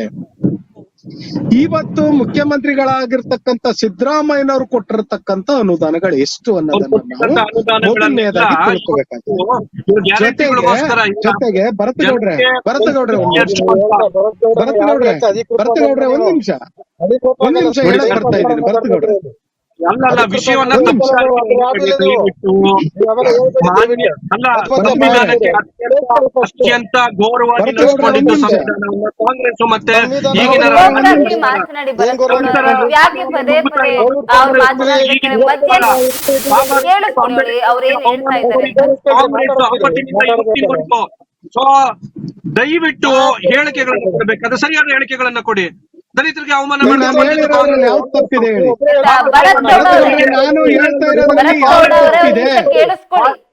ನಾನು ಹೇಳ್ತಾ ಇರೋದ್ರಲ್ಲಿ ಯಾವ್ದು ತಪ್ಪಿದೆ ಹೇಳಿ. ತಪ್ಪಿದೆಯಲ್ಲ ಹೇಳಿರೋದ್ರಲ್ಲಿ? ನಾನು ಹೇಳಿರೋದ್ರಲ್ಲಿ ತಪ್ಪಿದ್ರೆ ಮಾತನಾಡಿ. ನಾನು ಹೇಳಿರೋದ್ರಲ್ಲಿ ನಾನು ಸರಿಯಾಗಿ ಹೇಳ್ಕೊಂಡ್ ಬರ್ತಾ ಇದ್ದೀನಿ. ಅದನ್ನು ಹೇಳ್ತಾ ಇದ್ದೀನಿ. ಮಾನ್ಯ ಮುಖ್ಯಮಂತ್ರಿಗಳು ಗ್ಯಾರಂಟಿ ಯೋಜನೆಗೆ ಬಳಸಿರೋದು 7C ಆಕ್ಟ್ ಪ್ರಕಾರ. ಅದನ್ನ ತಿದ್ದುಪಡಿ ಮಾಡಿ ಅಂತ ಮಾನ್ಯ ಮುಖ್ಯಮಂತ್ರಿಗಳಿಗೆ ಹೇಳಿದೀವಿ. ಮಾನ್ಯ H.C. ಮಹದೇವಪ್ಪನವರು ಮತ್ತೆ ಸಿದ್ದರಾಮಯ್ಯನವರು ಇಬ್ರು ಮಾತನಾಡಿದ್ದಾರೆ. ಅದು ಸರಿಪಡಿಸ್ತೀವಿ, ಅದಕ್ಕೆ ತಿದ್ದುಪಡಿ 70 ತಿದ್ದುಪಡಿ ತರ್ತೀವಿ. ಇನ್ನು ಮುಂದಿನ ದಿನಗಳಲ್ಲಿ ಅದಾಗಬಾರದ ರೀತಿ ಜಾಗೃತಿ ವಹಿಸ್ತೀವಿ ಅಂತ ಹೇಳಿದ್ದಾರೆ. ವಾಲ್ಮೀಕಿ ಅಭಿವೃದ್ಧಿ ನಿಗಮದ ಬಗ್ಗೆ ಆಗಿರ್ತಕ್ಕಂಥ ಹಗರಣಗಳ ಬಗ್ಗೆ ಈಗಾಗಲೇ ತನಿಖೆ ನಡೀತಾ ಇದೆ. ನಾವ್ ಹೇಳ್ತಾ ಇರೋದು ಏನಂತಂದ್ರೆ, ದುಡ್ಡು ಬಳಸೋದಕ್ಕೆ ನೀವು ಇಷ್ಟು ಆಕ್ರೋಶ ವ್ಯಕ್ತಪಡಿಸ್ತಿದ್ರಲ್ಲ, ನಿಮ್ಮ ಸರ್ಕಾರದಲ್ಲಿ ಎಷ್ಟು ಕೋಟಿನ ನೀವು ರಿಸರ್ವೇಶನ್ ಇಟ್ಟಿದ್ರಿ, ರಿಸರ್ವ್ ಮಾಡಿದ್ರಿ, ಅದನ್ನ ಎಷ್ಟು ಬಳಸಿದಿರಿ? ಇದೇ ಯಡಿಯೂರಪ್ಪನವರ ಸರ್ಕಾರದಲ್ಲಿ ಮೀಸಲಿಟ್ಟಿದ್ದಂತ ಹಣದಲ್ಲಿ ಪರಿಷ್ಠ ಜನಾಂಗದ ಬೀದಿಯಿಂದ ಶುರುವಾದದ್ದು ಸವರ್ಣೀಯರ ಬೀದಿಗಳಿಗೆ ಕೆಲಸ ಆಗಿದೆ. ಅದು ದುರುಪಯೋಗ ಅನಿಸ್ಲಿಲ್ವಾ ನಿಮ್ಗೆ? ನಾವ್ ಆಗೆಲ್ಲ ಮಾತನಾಡಿಲ್ವಾ? ಆದ್ರೂ ಸರಿಪಡಿಸ್ಕೊಳ್ಳಿಲ್ಲ. ಗೋವಿಂದ ಕಾರಜೋಳ ಅವರು ಒಂದು ತಿದ್ದುಪಡಿಯನ್ನ ತಂದ್ರು. ಏನಂತ ಅಂತಂದ್ರೆ, ಮೀಸಲು ಹಣ ಮಾತಾಡ್ತಾ ಹೋದ್ರೆ ವಾದ ವಿವಾದಗಳಾಗುತ್ತೆ, ಮತ್ತೆ ಒಂದಷ್ಟು ಮಾತುಗಳು ಹೊರ ಬರುತ್ತೆ. ಇದೀಗ ಕೊನೆಯದಾಗಿ ಈ ಒಂದು ಪ್ರತಿಭಟನೆ ರಾಜ್ಯಪಾಲರಿಗೆ ಅವಮಾನ ಆಗ್ತಾ ಇದೆ. ಇದ್ರ ಬಗ್ಗೆ ಕೊನೆಯದಾಗಿ ಏನ್ ಹೇಳಕ್ ಇಷ್ಟಪಡ್ತೀರಿ? ಮೇಡಮ್, ನಾವು ಇವತ್ತು ಹೇಳ್ತಾ ಇದೀವಲ್ಲ, ರಾಜ್ಯಪಾಲರ ಹುದ್ದೆಯನ್ನ ಗೌರವಿಸುತ್ತಾ ಹುದ್ದೆಯಲ್ಲಿ ಕೂತಿರ್ತಕ್ಕಂಥ ವ್ಯಕ್ತಿಯನ್ನ ನಾವು ಗೋ ಬ್ಯಾಕ್ ಅಂತಂದ್ರೆ ನೀವು ವಾಪಸ್ ಹೋಗ್ಬೇಕು ನಿಮ್ಮ ಹುದ್ದೆಗೆ, ರಾಜ್ಯಪಾಲರ ಹುದ್ದೆಗೆ ನೀವು ಲಾಯಕಲ್ಲ, ನಾಲಾಯಕ್ ಅಂತ ಹೇಳಿ ಆ ವ್ಯಕ್ತಿಯನ್ನ ಗೋ ಬ್ಯಾಕ್ ಚಳುವಳಿಯನ್ನ ಹಮ್ಮಿಕೊಳ್ಬೇಕಾಗಿದೆ. ಜೊತೆಗೆ ರಾಜ್ಯದ ಜನ ಸಿಡಿದೆದ್ದಿದ್ದಾರಲ್ಲ, ಈ ಎದ್ದಿರೋದಕ್ಕೆ ರಾಜ್ಯಪಾಲರು ನೇರ ಹೊಣೆ ಇದ್ದಾರೆ. ಹಾಗಾಗಿ ಈ ಪ್ರತಿಭಟನೆಯನ್ನ ನಾನು ಸಮರ್ಥಿಸ್ಕೋತೀನಿ. ಸುನಿಲ್ ಅವ್ರೆ, ನೀವೇನ್ ಹೇಳ್ತೀರಿ? ಈ ಪ್ರತಿಭಟನೆನ ನೀವು ಕೂಡ ಸಮರ್ಥನೆ ಮಾಡ್ಕೊಳ್ತೀರಾ? ಸಮರ್ಥನೆ ಮಾಡ್ಕೋತೀವಿ. ಹಾಗೆ ರಾಜ್ಯಪಾಲರು ಎಲ್ಲಾ ವರ್ಗಕ್ಕೂ ಎಲ್ಲಾ ಜನಾಂಗಕ್ಕೂ ಒಂದೇ, ಒಬ್ಬರೇ ಕರ್ನಾಟಕ ಒಬ್ಬರೇ ರಾಜ್ಯಪಾಲರು. ಅವ್ರು ರಾಜ್ಯಪಾಲರಾದವರು ಯಾವ್ದೋ ಪಾರ್ಟಿ ಹೈಕಮಾಂಡ್ಗೆ ಸ್ಟಿಕ್ ಆನ್ ಆಗ್ಬಾರ್ದು. ದಯವಿಟ್ಟು ರಾಜ್ಯಪಾಲರು ಸರ್ವಧರ್ಮ ಸರ್ವನ್ಯಾಯ ಪ್ರಜಾಪ್ರಭುತ್ವದಲ್ಲಿ ರೂಢಿಸ್ಕೊಂಡು ಏನೇ ಒಂದು ಆರ್ಡರ್ ಕೊಡ್ಬೇಕಾದ್ರು 100 ಸಲ ಚಿಂತೆ ಮಾಡಿ ಆರ್ಡರ್ ಕೊಡ್ಬೇಕು ಅಂತ ನಾನು ಕೇಳ್ಕೊತೀನಿ. ಹಾಗೆ ಇವತ್ತು ಹೈಕೋರ್ಟ್ ಹೋಗಿದ್ದಾರೆ. ಇನ್ನು 10 ದಿನ ಕಾಲಾವಕಾಶ. ಖಂಡಿತವಾಗ್ಲು ನಮ್ಮ ಸಿದ್ದರಾಮಯ್ಯ ಸಾಹೇಬ್ರು ಹಗರಣ ಮುಕ್ತ ಬಂದೇ ಬರ್ತಾರೆ ಅನ್ನೋ ನಂಬಿಕೆ ಈ ಕರ್ನಾಟಕ ಜನತೆಗಿದೆ. ಆದರೆ ಸಿದ್ದರಾಮಯ್ಯ ಅವ್ರ ಬಗ್ಗೆ ವಿನಾಕಾರಣ ಇದು ಷಡ್ಯಂತ್ರ ಅಂತ ಗೊತ್ತಾಗ್ದಿರೋಷ್ಟಕ್ಕೆ ಯಾರು ಮುಟ್ಟಾಡ್ರಿಲ್ಲ. ಇಲ್ಲಿ ಜನತೆ ಇವತ್ತು ಎಜುಕೇಶನ್ ತಗೊಂಡಿದ್ದಾರೆ. ತುಂಬಾನೇ ಚೆನ್ನಾಗಿ ಎಲ್ಲಾ ಜನತೆ 136 ಸೀಟು ವೋಟ್ ಮಾಡಿದ್ದಾರೆ. ಸೊ ಇದನ್ನ ಫಸ್ಟ್ ಆಫ್ ಆಲ್ ಬಿಜೆಪಿ ಅವರಾಗ್ಲಿ, ಹೈಕಮಾಂಡ್ ಆಗ್ಲಿ, ರಾಜ್ಯಪಾಲರಾಗ್ಲಿ ಫಸ್ಟ್ ಯಾರ ಬಗ್ಗೆ ಹೆಂಗ್ ಆಡ್ತಿದೀನಿ, ಏನ್ ಮಾಡ್ತೀನಿ, 100 ಬಗ್ಗೆ 101 ಯೋಚನೆ ಮಾಡ್ಬೇಕು. ಸುಮ್ನೆ ಯಾರ್ದೋ ಕೈಗೊಂಬೆಗೆ ವರ್ಕ್ ಮಾಡೋದು, ಅದು ಅವರ ಪೋಸ್ಟ್ ತರಲ್ಲ, ಯಾರಿಗೂ ತರಲ್ಲ. ಭರತ್ ಗೌಡ ಅವ್ರೆ, ಕೊನೆಯದಾಗಿ ಏನ್ ಹೇಳ್ತೀರಿ? ರಾಜ್ಯಪಾಲರು ಸರಿಯಾದ ನಡೆಯನ್ನೇ ತಗೊಂಡಿದ್ದಾರೆ. ರಾಜ್ಯಪಾಲರು ಅದು ಯಾವುದೇ ಪ್ರಭಾವಿ ಇರ್ಬೋದು, ಅವರ ಹಿಂದೆ ಅದೆಷ್ಟೇ ಸೀಟುಗಳು ಬಂದಿರ್ಬೋದು, ಅಥವಾ ಅವರು ಎಷ್ಟೇ ಜನ ಬೆಂಬಲವನ್ನು ಇಟ್ಕೊಂಡಿರ್ಬೋದು, ಆದ್ರೆ ಕಾನೂನಿಗೆ ಎಲ್ಲರೂ ಒಂದೇ. ತಪ್ಪು ಮಾಡಿದಾಗ ಅದು ಒಂದು ಹುದ್ದೆಯಲ್ಲಿರುವಂತಹ, ರಾಜ್ಯದ ಘನತೆಯನ್ನ ತರುವಂತಹ ಒಂದು ಹುದ್ದೆಯಲ್ಲಿರುವಾಗ ಅವರ ವಿರುದ್ಧ ಆರೋಪಗಳು ಬಂದಾಗ ತನಿಖೆ ಕೊಡೋದು ಅವರು ಸರಿಯಾಗಿ. ಆದ್ರೆ ಯಡಿಯೂರಪ್ಪನವರ ರೀತಿ ಮಾನ್ಯ ಮುಖ್ಯಮಂತ್ರಿಗಳು ಕೂಡ ರಾಜೀನಾಮೆ ಕೊಡೋದ್ರ ಮೂಲಕ ಮೇಲ್ಪಂಕ್ತಿಯನ್ನ ಹಾಕೊಡ್ಬೇಕು. ಅವ್ರ ಮೇಲೆ ಒಂದು ಆರೋಪ ಬಂದಿದೆ, ಆರೋಪ ಬಂದಾಗ ಸರಿ, ನಾನು ಆರೋಪ ಮುಕ್ತನಾಗೋವರೆಗೂ ನಾನು ಈ ಏನು ಹುದ್ದೆಯನ್ನ ತ್ಯಾಗ ಮಾಡ್ತೀನಿ, ಆರೋಪ ಮುಕ್ತನಾದ ಮೇಲೆ ನಾನು ಮತ್ತೆ ಬರ್ತೀನಿ ಅನ್ನುವಂತ ಒಂದು ಮೇಲ್ಪಂಕ್ತಿಯನ್ನ ಹಾಕೊಡ್ಬೇಕಾಗ್ತದೆ. ಅದೇ ರೀತಿ ಪ್ರತಿಭಟನೆಯನ್ನ ಮಾಡುವುದು ಎಲ್ಲರ ಹಕ್ಕು. ಆದ್ರೆ ಆ ಪ್ರತಿಭಟನೆ ಒಂದು ಹದ್ದು ಮೀರಿದ ಹಾಗೆ, ಎಲ್ಲೆ ಮೀರಿದ ಹಾಗೆ ಒಂದು ಗೌರವವನ್ನ ಕೊಡುವಂತ ರೀತಿಯಲ್ಲಿ ಪ್ರತಿಭಟನೆಯನ್ನ ಮಾಡಬೇಕು.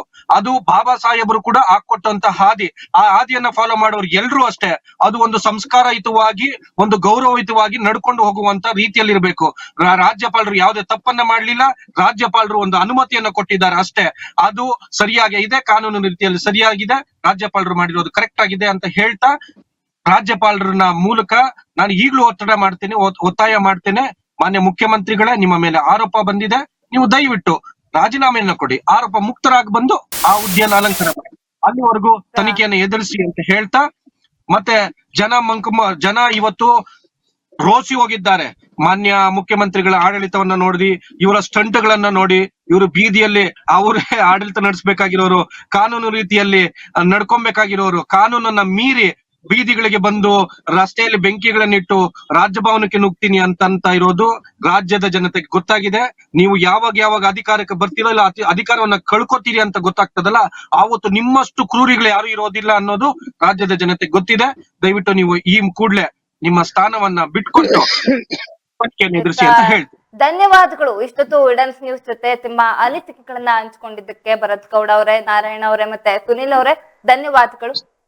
ಏನು ರಾಜ್ಯದಲ್ಲಿ ಇದೀಗ ಮೂಡಾ ಹಗರಣ ವಿಚಾರದಲ್ಲಿ ಏನ್ ಆಗ್ತಾ ಇದೆ, ಯಾಕೆ ಇಷ್ಟೊಂದು ಕಾಡ್ಗಿಚ್ಚು ಹಬ್ಬುತ್ತಾ ಇದೆ ಅಂತ ಇಷ್ಟೊತ್ತು ನಮ್ಮ ಒಂದು ಕಾರ್ಯಕ್ರಮದಲ್ಲಿ ಭರತ್ ಗೌಡ, ನಾರಾಯಣ ಹಾಗೂ ಸುನಿಲ್ ಅವರು ಹೇಳೋ ಪ್ರಕಾರ ಸುನಿಲ್ ಮತ್ತೆ ನಾರಾಯಣ್ ಹೇಳೋ ಪ್ರಕಾರ ಇವ್ರು ಮಾಡಿದ್ದು ತಪ್ಪು, ಇವರು ನಮ್ಮ ಒಂದು ವಿಚಾರದಲ್ಲಿ ಮಾತ್ರ ಈ ಪ್ರಾಸಿಕ್ಯೂಷನ್ಗೆ ಅನುಮತಿ ನೀಡಿದ್ದಾರೆ ಅಂತ ಹೇಳ್ತಾ ಇದ್ದಾರೆ. ಅರೆ ಭರತ್ ಗೌಡ ಅವರು ಹೇಳ್ತಾ ಇರುವಂತದ್ದು ರಾಜ್ಯಪಾಲರು ಮಾಡಿರುವ ಕೆಲಸ ಕರೆಕ್ಟ್ ಆಗಿದೆ, ಅವರು ಅವ್ರ ಕೆಲಸವನ್ನ ನ್ಯಾಯಬದ್ಧವಾಗಿ ಮಾಡ್ತಾ ಇದ್ದಾರೆ. ನಿಮಗೇನಾದ್ರೂ ಆ ತರ ಅನ್ನಿಸ್ತಾ ಇದ್ರೆ ನಿಮ್ಮ ಹುದ್ದೆಗೆ ರಾಜೀನಾಮೆ ಕೊಡಿ, ನೀವೇನಾದ್ರು ತಪ್ಪು ಮಾಡಿಲ್ಲ ಅಂತ ತನಿಖೆಯಿಂದ ಸಾಬೀತಾದ್ರೆ ಅವಾಗ ನಿಮ್ಮ ಮುಖ್ಯಮಂತ್ರಿ ಸ್ಥಾನಕ್ಕೆ ಬನ್ನಿ ಅಂತ ಒಂದಷ್ಟು ತಮ್ಮ ಅನಿಸಿಕೆಗಳನ್ನ ಇಷ್ಟೊತ್ತು ಇಡನ್ಸ್ ನ್ಯೂಸ್ ನ ಸೈಡ್ ಲೈನ್ ಕಾರ್ಯಕ್ರಮದಲ್ಲಿ ಹಂಚಿಕೊಂಡಿದ್ದಾರೆ. ರಾಜ್ಯದಾದ್ಯಂತ ಇವತ್ತು ನಾವು ಕಾಂಗ್ರೆಸ್ಸಿಗರು ಎಲ್ಲರೂ ಸೇರಿ ಇದನ್ನ ವಿರೋಧ ಮಾಡೋದ್ರ ಅಷ್ಟೇ ಅಲ್ಲ, ಜನರಿಗೆ ಮನವರಿಕೆ ಮಾಡ್ತಕ್ಕಂಥ ಜವಾಬ್ದಾರಿ ನಮ್ದು. ನಮ್ಮ ಮುಖ್ಯಮಂತ್ರಿಗಳು ಒಂದು ಸಣ್ಣ ತಪ್ಪನ್ನೇನಾದ್ರು ಮಾಡಿದ್ರೆ ನೀವು ಗಲ್ಲಿಗೇರಿಸಿ, ನಾವ್ಯಾರು ಅದಕ್ಕೆ ಅಡ್ಡಿಪಡಿಸಲ್ಲ. ಒಂದು ಗುಂಡು ಸೂಜಿ ಕದ್ದಿದ್ರು ಸರಿ, ಅವ್ರಿಗೆ ನೀವು ಯಾವ ಶಿಕ್ಷೆ ಕೊಟ್ಟರು ನಾವು ತಲೆಬಾಗ್ತಾ ಇರೋ.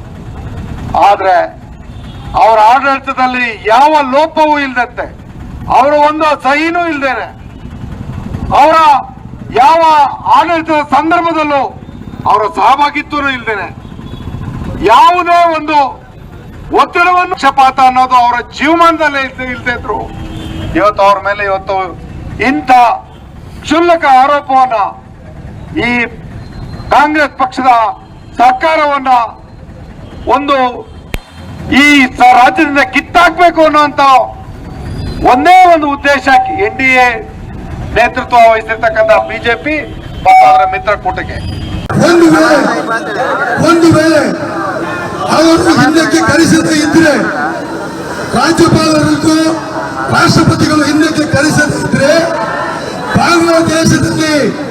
ಬಾಂಗ್ಲಾದೇಶ ಅಧ್ಯಕ್ಷರು ರಾತ್ರಿ ಓಡಿ ಹೋದ್ರಲ್ಲ, ಅದೇ ಪರಿಸ್ಥಿತಿ ಗವರ್ನರ್ ಆಫೀಸಿಗೆ ಬರ್ತದೆ ಅಂತ ಹೇಳುವುದನ್ನ ಹೇಳಲಿಕ್ಕೆ ಬಯಸ್ತಾರೆ. ಮುಖ್ಯಮಂತ್ರಿಗಳ ರಾಜೀನಾಮೆ ಕೇಳ್ತಕ್ಕಂತ ನೈತಿಕತೆ ಇಲ್ಲ. ಮೊದಲು ಗೌರವಾನ್ವಿತ ರಾಜ್ಯಪಾಲರು ತಮ್ಮ ಸ್ಥಾನಕ್ಕೆ ಬಿಜೆಪಿಯ ಕೈಗೊಂಬೆ ಅಂತ ನಡೆದುಕೊಳ್ತಾ ಇರ್ತಕ್ಕಂಥದ್ರಿಂದ ಅವರು ಈ ಸ್ಥಾನಕ್ಕೆ ಉಳಿಸ್ತಕ್ಕಂಥವ್ರು ಆದ್ರೆ ರಾಜೀನಾಮೆ ಕೊಟ್ಟು ಕರ್ನಾಟಕವನ್ನ ಬಿಟ್ಟು ಹೋದ್ರೆ ಬಹುಶಃ ಒಳ್ಳೇದಾಗ್ತದೆ ಈ ರಾಜ್ಯದ ಜನತೆಗೆ ಅಂತಕ್ಕಂಥ ಮಾತು. ನಂತರ ಯಾರು 4 ಜನ, ಕುಮಾರಸ್ವಾಮಿ ಅವರು, ಜೊಲ್ಲೆ ಅವರು, ನಿರಾಣಿ ಅವರು, ಜನಾರ್ದನ್ ರೆಡ್ಡಿ ಅವರು, ಮೊದಲು ಬಿಜೆಪಿ ಅವರಿಗೆ ಸ್ವಲ್ಪ ಆದ್ರೂ ನಾಚಿಕೆ ಮಾನ ಮರ್ಯಾದೆ ಇದ್ರೆ ಮೊದಲು ಅವರ ರಾಜೀನಾಮೆಯನ್ನು ಪಡ್ಕೊಂಡು ನಂತರ ತನಿಖೆ ಆದ್ಮೇಲೆ ಆ ರೀತಿ ಆರೋಪ ಸಾಬೀತಾದ್ರೆ ಅವತ್ತು ಸನ್ಮಾನ್ಯ ಮುಖ್ಯಮಂತ್ರಿಗಳ ರಾಜೀನಾಮೆಯನ್ನು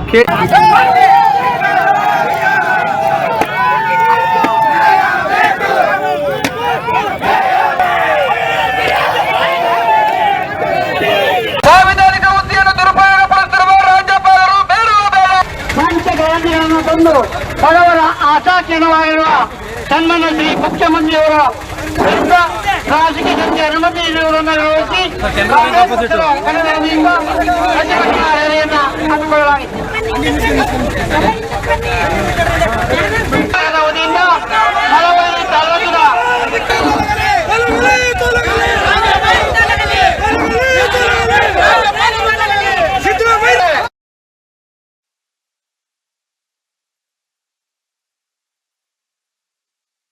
ಏನು ಒಟ್ಟಾರೆಯಾಗಿ ಇವತ್ತಿನ ಈಡನ್ಸ್ ನ್ಯೂಸ್ ನ ಸೈಡ್ ಲೈನ್ ಕಾರ್ಯಕ್ರಮದ ಉದ್ದೇಶ ಏನು ಅಂತ ಹೇಳಿದ್ರೆ, ರಾಜ್ಯಪಾಲರು ಅವರ ಒಂದು ಕೆಲಸ ಕಾರ್ಯವೈಖರಿ ಏನೇ ಇರ್ಲಿ, ಅವ್ರು ಏನೇ ಒಂದು ಅನುಮತಿಯನ್ನ ಕೋರಿರ್ಲಿ, ಅವ್ರಿಗೆ ಯಾಕೆ ಈ ತರ ಒಂದು ಅಗೌರವವನ್ನ ತೋರಿಸ್ಬೇಕು, ಅವ್ರು ಏನು ಉದ್ದೇಶವನ್ನ ಹೇಳೋದಕ್ಕೆ ಹೊರಟಿದ್ದಾರೆ, ರಾಜ್ಯಕ್ಕೆ ಆದಂತ ಸ್ಥಾನಮಾನ ಗೌರವಗಳಿರುತ್ತೆ.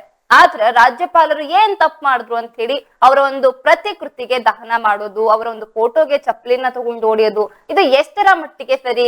ಹಾಗಾದ್ರೆ ಸಮಾಜಕ್ಕೆ ಮತ್ತೆ ಈ ರಾಜ್ಯದ ಜನತೆಗೆ ನೀವು ಏನು ಉದ್ದೇಶವನ್ನ ಕೊಡ್ಬೇಕು ಅಂತ ಹೇಳ್ತಾ ಇದ್ದೀರಿ ಅಂತ ಒಂದಷ್ಟು ಪ್ರಶ್ನೆಗಳು ವ್ಯಕ್ತ ಆಗ್ತಾ ಇದೆ. ಇದು ಇವತ್ತಿನ ಸೈಡ್ ಲೈನ್ ನ ಒಂದು ಉದ್ದೇಶದ ಕಾರ್ಯಕ್ರಮ ಆಗಿತ್ತು. ಹೆಚ್ಚಿನ ಸುದ್ದಿಗಾಗಿ ನೋಡ್ತಾ ಇರಿ ಈಡನ್ಸ್ ನ್ಯೂಸ್. ನಿಮ್ಮೊಂದಿಗೆ ನಾವಿದ್ದೇವೆ.